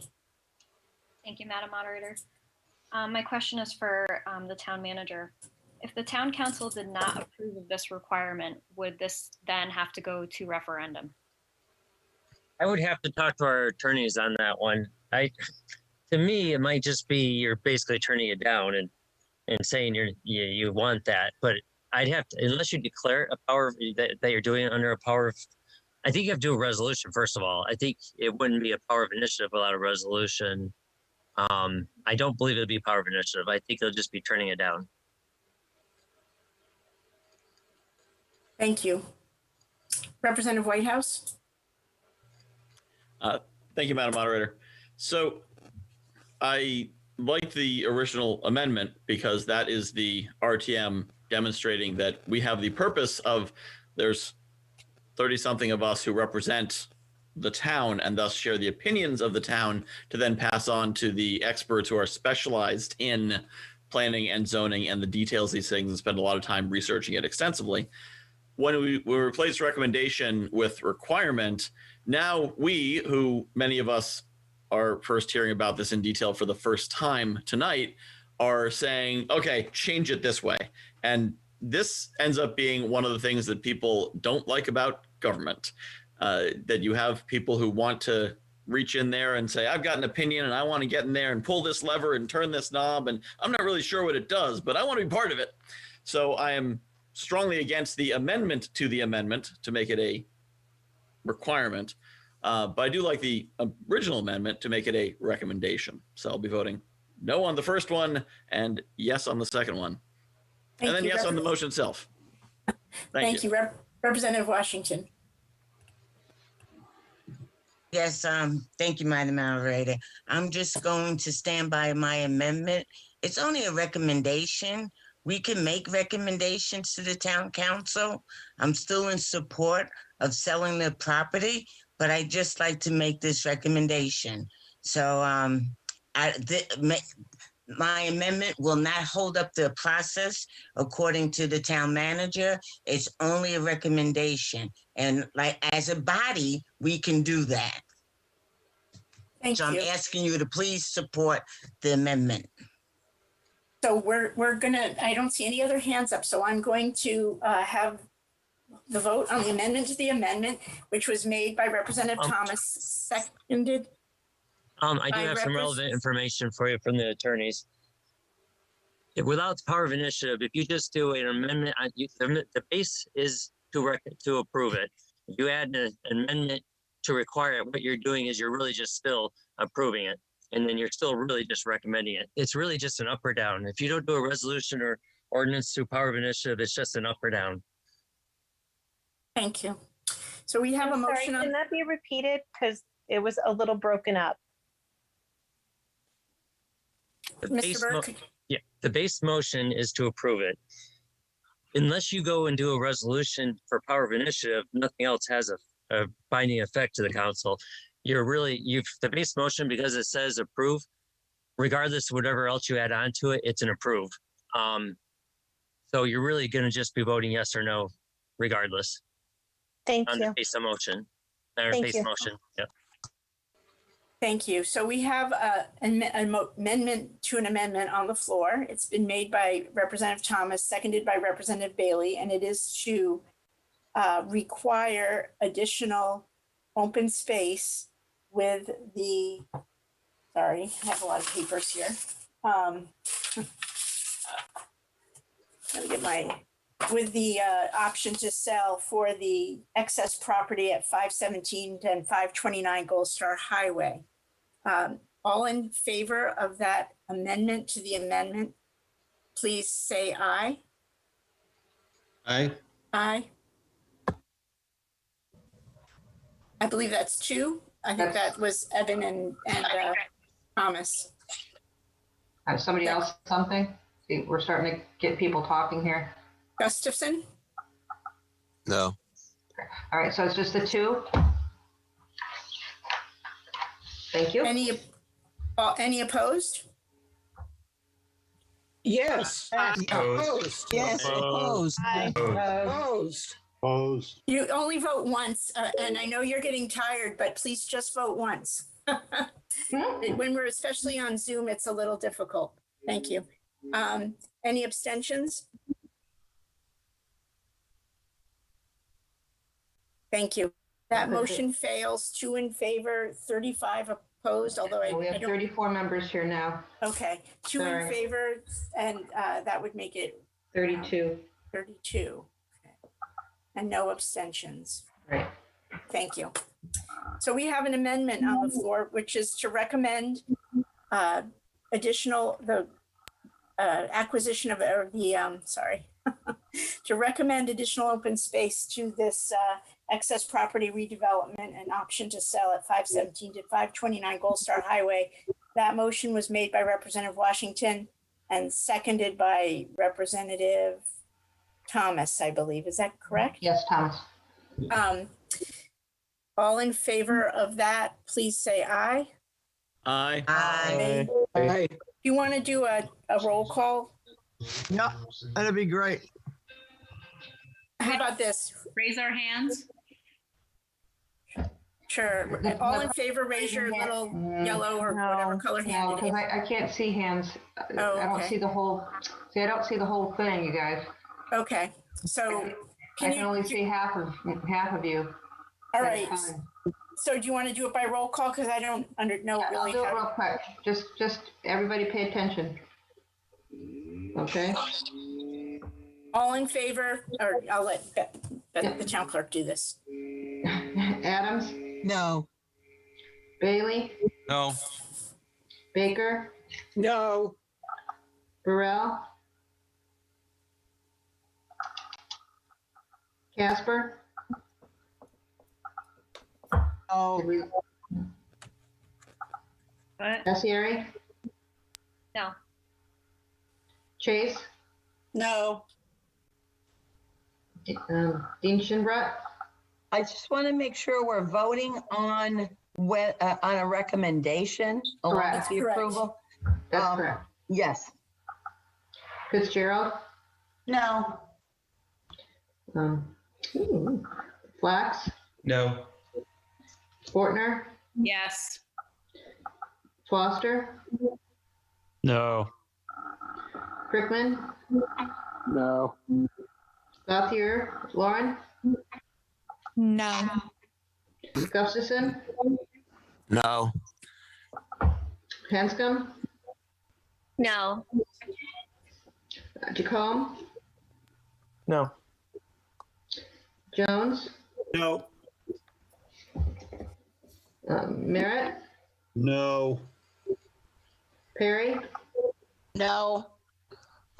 Powers? Kristen? Powers? No. How about the other one? Yeah, no. No. No? Okay. Ray? No. Richards? No. Jill Rusk? No. Starkley? No. Thomas? Yes. Washington? Yes. Watson? No. Wells? No. Whitehouse? Yes. Whitney? Yes. Evan? Yes. Okay, that's 7 in favor, then 25. Hey, you missed me. My vote's a no. Oh, who was speaking? Gauthier, David. Oh, I'm sorry. I thought you left. Okay, I'm sorry. Nope, still here. There you go. So we got 26 no's and 7 yeses. That motion fails. So now we have another motion on the floor, which is the original motion, unencumbered by any amendments. And that motion, I'm trying to see if I can read it correctly. And you've talked about it over 10 minutes. is a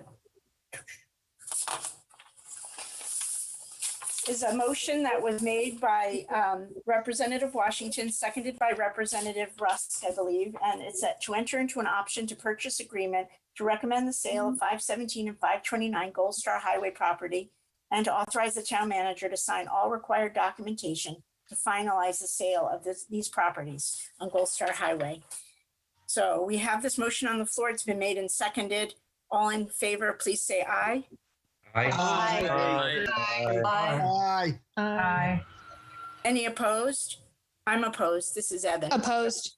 Opposed. Gauthier Lauren. Opposed, Washington. Opposed, Gauthier, David. Opposed, Gustafson. Opposed, Evan, if you didn't catch that one. I'm not. Opposed. Gauthier Lauren.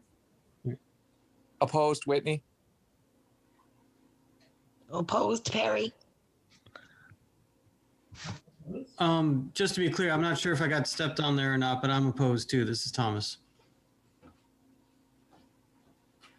Bailey, no. Did you hear that, Betsy Bailey?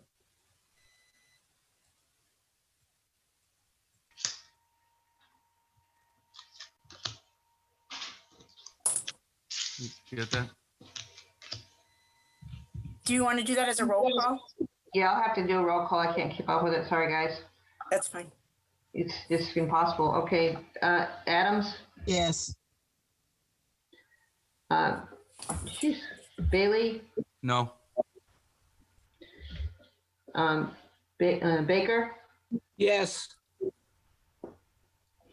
Burrell? I think he's not with us. Casper? Yes. Cassieri? Yes. Chase? Yes. Dean Shinbrot? Dean Shinbrot? Yeah, yes. Sorry. Yes. Fitzgerald? Yes. Flax? Yes. Fortner? Yes. Foster? Yes. Kurtzman? Yes. David Gauthier? Yes. Lauren Gauthier? No. Gustafson? No. 3, 4. Painline? Oops, she's gone. Hanscom? Yes. Jacome? Yes. Jones? Yes. Merritt? Yes. Perry? No. Kristen Powers? Yes. Sean Powers? Yes.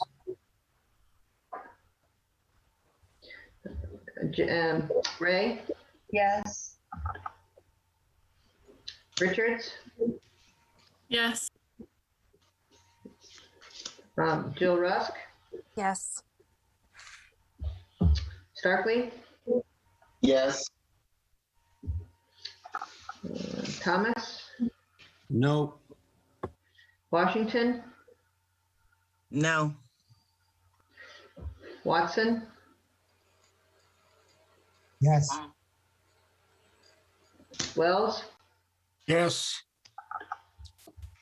Whitehouse? Yes. Whitney? Abstain. Eben? No. Okay. That's 25 in favor, 8 opposed, 1 abstention. So that motion passes, 25 in favor. Yes. Yes. 8 opposed and 1 abstention. Thank you, guys. So we have one more item on our agenda now. I think unfortunately there's some minutes that have to be read. Is that correct, Chair Washington?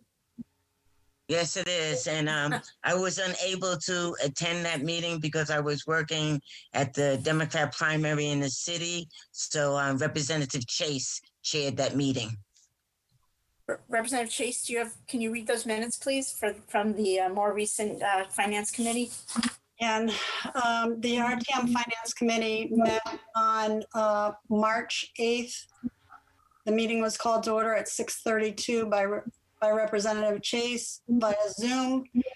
In attendance were Representatives Clarence Casper, Kathy Chase, Bruce Flax, and Roseanne Katowski. Also in attendance was Representative Lauren Gothier.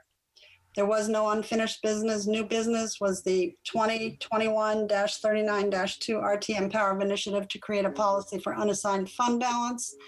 Background information from the RTM Finance Committee meeting of February 3rd, 2021. According to the town attorney, the RTM cannot require specifics or do anything that limits the town council's ability according to the charter. The RTM does not have the power to dictate to the town council how unassigned fund balance should be used. The RTM does not have that power under the current charter. Therefore, the RTM Finance Committee decided to make a recommendation to the full RTM that can be proposed to the town council. And a motion was made by Representative Flax to make a recommendation to the town council to develop a specific policy for the management of the unassigned fund balance, seconded by Representative Katowski and adopted for a recommendation to the full RTM by unanimous vote.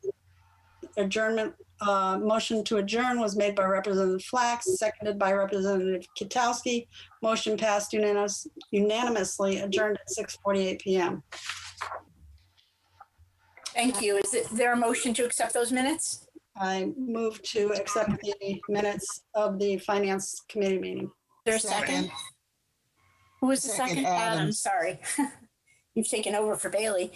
We have a motion to accept the March 8th minutes of the Finance Committee made by Representative Chase, seconded by Representative Adams. Is there any discussion of those minutes?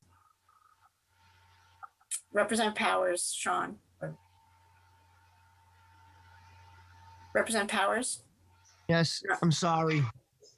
Thank you, Madam Moderator. I'd like to ask Mr. Burt to give us the opinion from the attorney. We have minutes on the, we're just voting on minutes at this point. So is there discussion on the minutes? I'm sorry. No, I have no, I'm sorry. I'm out of line. No, that's fine. No worries. It's super late. We got to do this. All in favor, since I see no more, I'm going to just kind of push. All in favor of approving the minutes of the 3/8 Finance Committee meeting, motion made by Representative Chase, seconded by Representative Adams, say aye.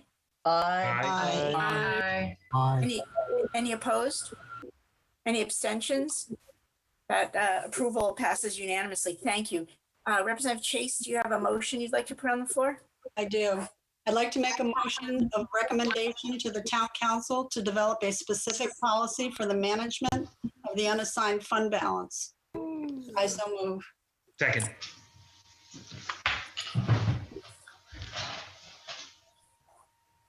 So we have a motion on the floor that's been made by Representative Chase to recommend to the town council to develop a specific policy for an unassigned fund balance, and that motion has been seconded by Representative Flax. I see Representative Gothier has her hand up. Yes, thank you, Madam Moderator. Just want to make some clarifications. This is a recommendation, and the recommendation was written as requested by the RTM last month by the Finance Committee. It was read in its entirety in the motion by Representative Chase. The recommendation is not a power of initiative. It is not the same.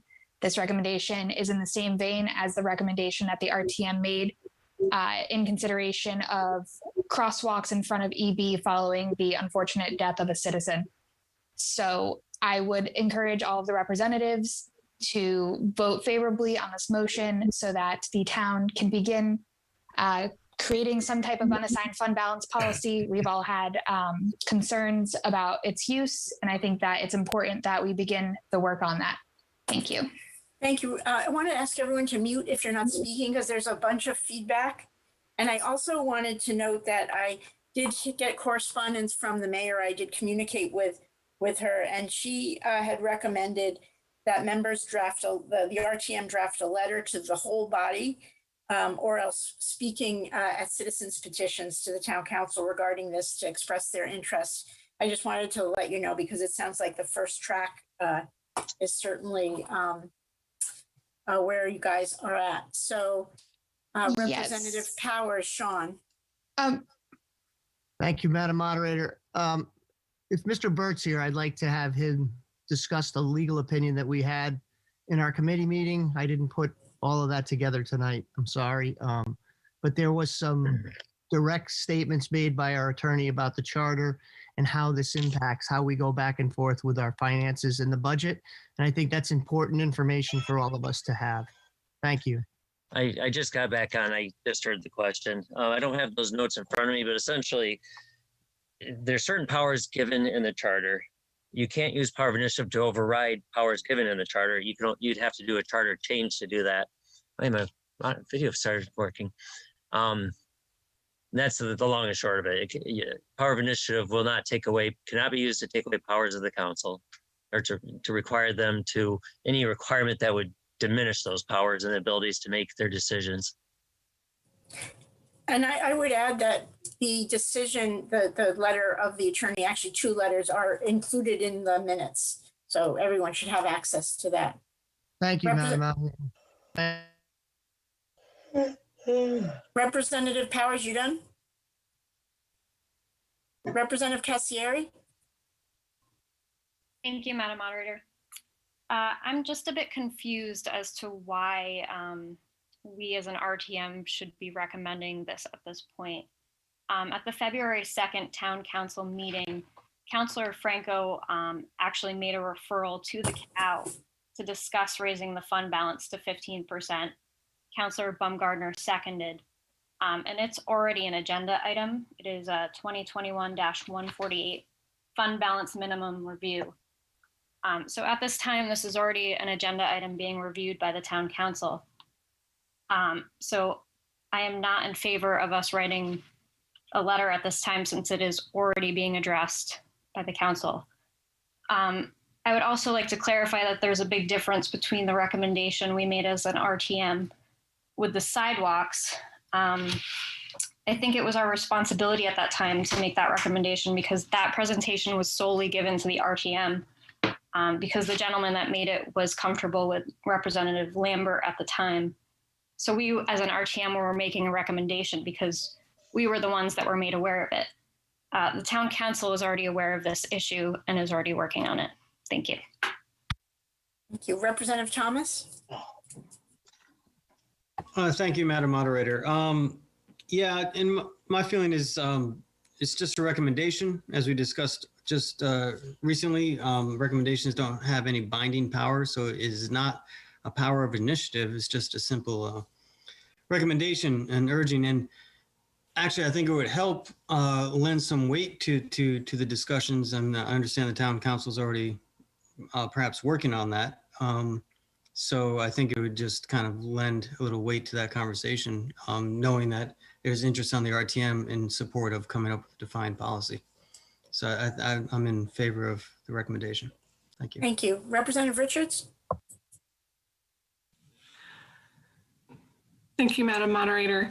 I would just briefly like to say that I agree with Representative Cassieri, and I think that people who are interested in supporting what is already on the Town Council agenda should go and speak to that as a citizen's petition as that comes up on their schedule. Thank you. Thank you. Representative Foster? Thank you, Madam Moderator. I have the same feelings as Representative Thomas. That this just would further emphasize what they're already doing. And I'd just like to point out, last summer, we voted after we already voted on a budget item for DEI training to vote on it again. So I don't really see how there's much difference here. Thanks. Thank you. Representative Washington? Thank you, Madam Moderator. I'm in favor of this recommendation. It doesn't hurt for us as a body instead of as individuals going in front of the Town Council. You know what they say, there's strength in numbers. So as a body, I think it is more, I don't want to say forceful, but it adds more oomph to the recommendation as if I just go up myself and start speaking. So I would urge and ask that the RTM members support this recommendation. It's merely a recommendation, and And we're in charge of the budgetary. We're supposed to be the budgetary body. So I would just urge everybody to support this. Madam Moderator, I would also suggest maybe in the future, we can get the town attorney or Attorney Cody to come to speak to the RTM about power of initiative. So we all have a clearer idea of what it means and what our powers are under the power of initiative. I think we're a little unclear about that. That's probably a good idea. I've never had it. I've never, I've never seen it used. Let me put it that way. We're running into a budget time, so I don't think that time when we have disposable meeting time is coming, but I do think that's a good idea. Thank you. I see that the town clerk has her hand up. Did you wish to speak? Thank you, Madam Moderator. I just, I just want to remind members of the original intent on this referral and the frustration that led to coming up with what you're voting on now. The RTM worked very hard last cycle for the budget to keep things as solid as they could and not have an increase in taxes, with the understanding that fund balance, the council was going to use fund balance. And then they found out later that they changed their mind, that they wanted to keep that fund balance high enough for the bonding rates. That's a good idea too, but it caused taxes to increase, and it really frustrated a number of members on this body. So that was the catalyst behind what you're voting on now. And so, I just wanted to remind people of that. Yes, you're channeling Representative Katowski. Representative Flax. Thank you, Madam Moderator.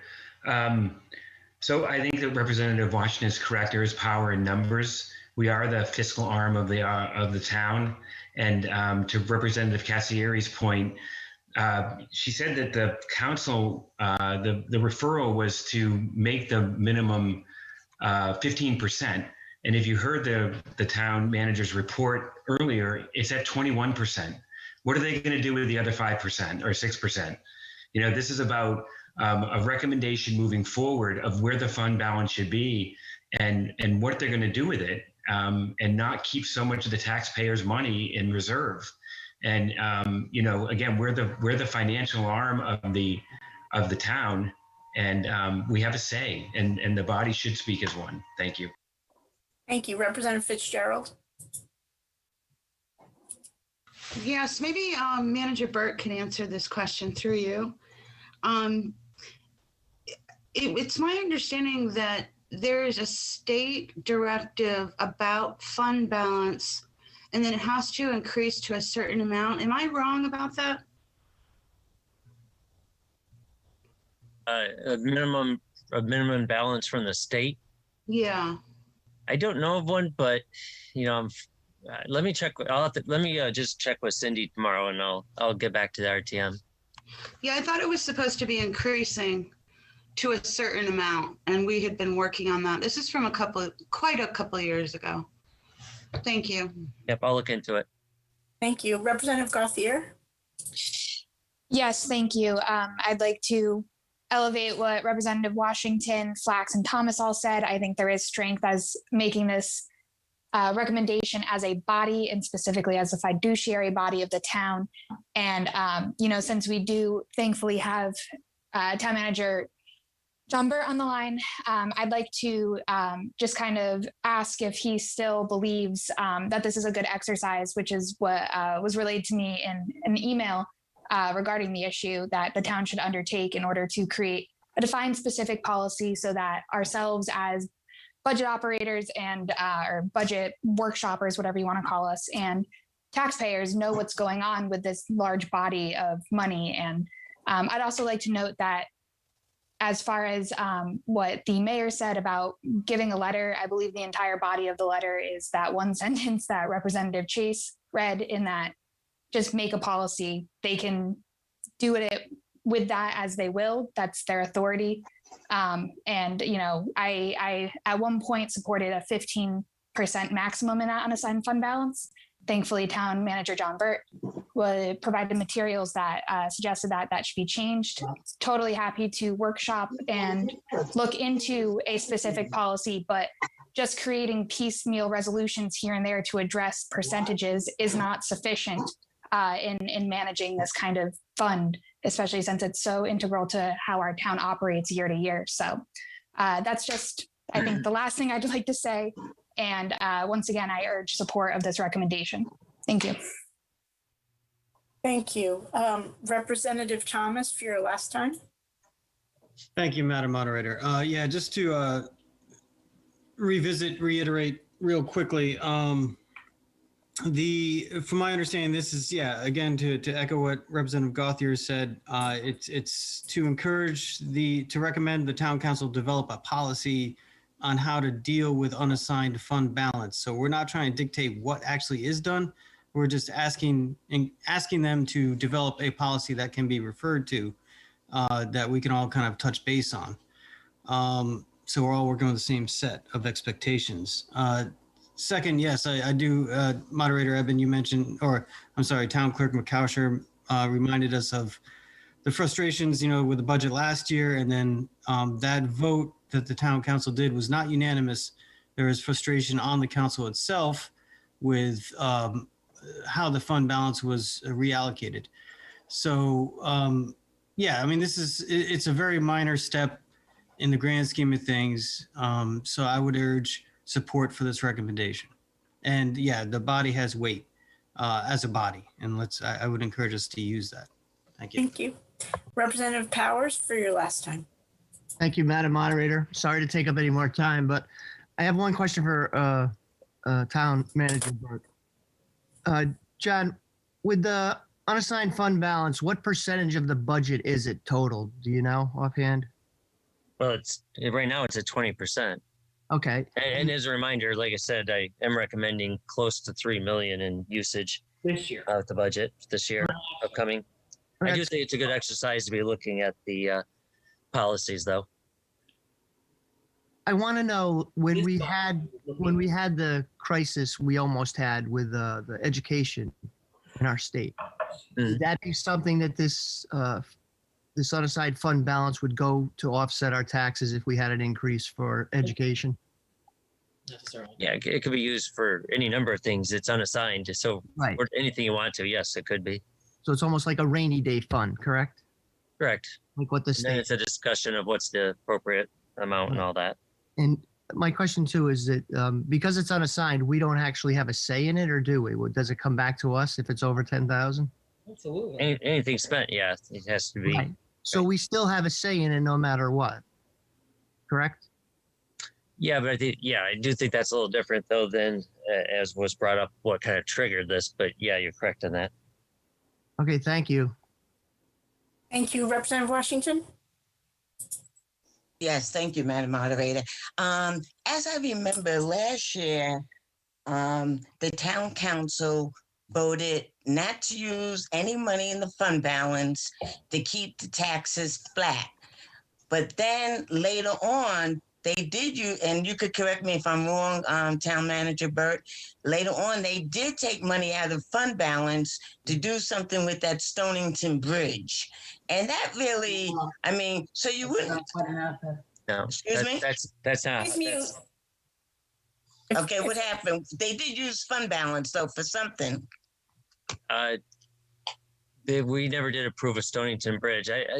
What this is about was they proposed using a certain level of fund balance to keep the taxes low, and then taking in information at the end of the process when they set the tax rate, they decided to not use that level of fund balance. What did they use? Which meant the taxes went up. Yeah, and what did they use the fund balance for?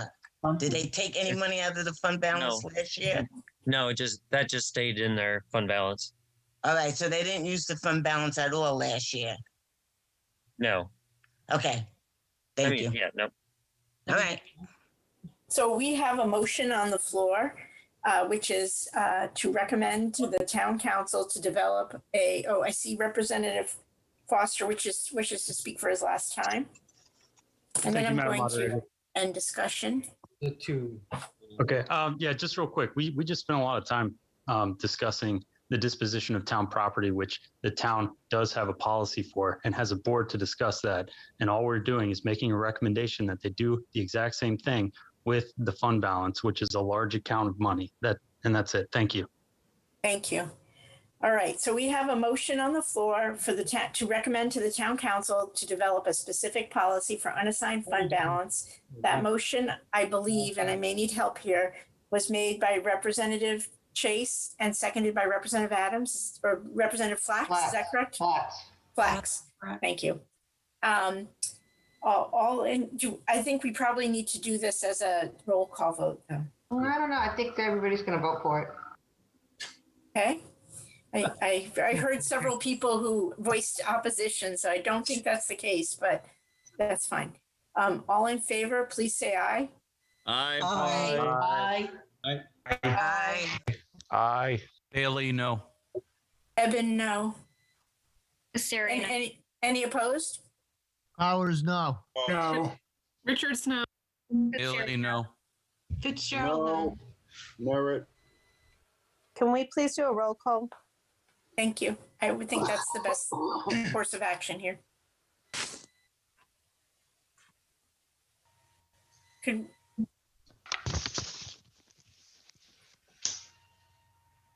we get a roll call vote? Or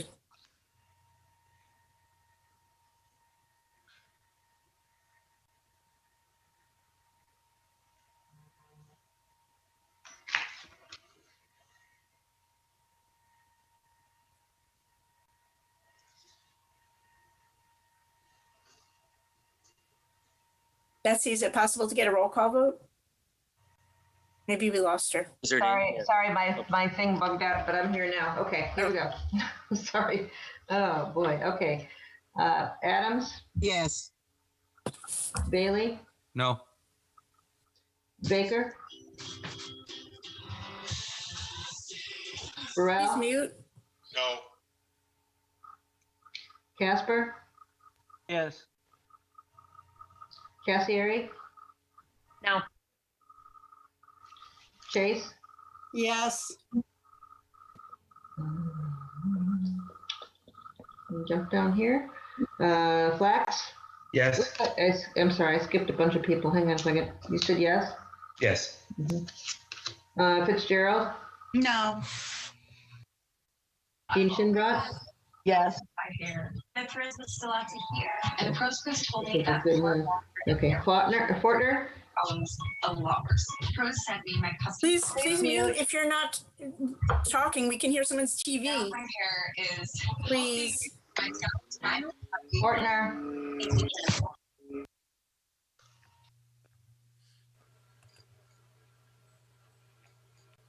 I think Fortner left. Sorry, it's in the chat. Foster? Yes. Okay. Brickman? He must have left too. Okay. David Gauthier? David Gauthier? Yes. Thank you. You hear Lauren me? Gauthier? Brickman's here. Sorry. Yes. I'm sorry, who was that? Prickman? Yes. Prickman.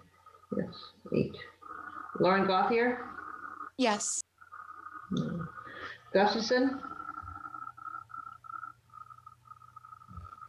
I think Gustafson left too. Okay. Hanscom? No. Jacome? Yes. Jones? Representative Jones? No. Merritt? No. Perry? Yes. Kristen Powers? No. Sean Powers? Nope. Ray? Yes. Richards, No. Rusk, No. Starkly, Yes. Thomas, Yes. Washington, YES. Watson. He left. He left too. He left. Okay. Wells, No. Whitehouse, Yes. Whitney, Yes. Evan. No. Okay. That passes 17-13. All right, that motion passes. So we have other items on our agenda. If anyone wants to have a budget discussion or other business, or the last item, which is of course the best item when it's 11:16 p.m., which is I would accept a motion to adjourn. I make a motion to adjourn. Second, Rusk. Washington made a motion to adjourn and I heard Rusk second it. All in too. favor, please say aye. Bye. 16. Aye. Any opposed? Bailey, Any no. Bailey is objecting. Any abstentions? No, that motion passes. I'm not sure what the number is though. at this point. We're at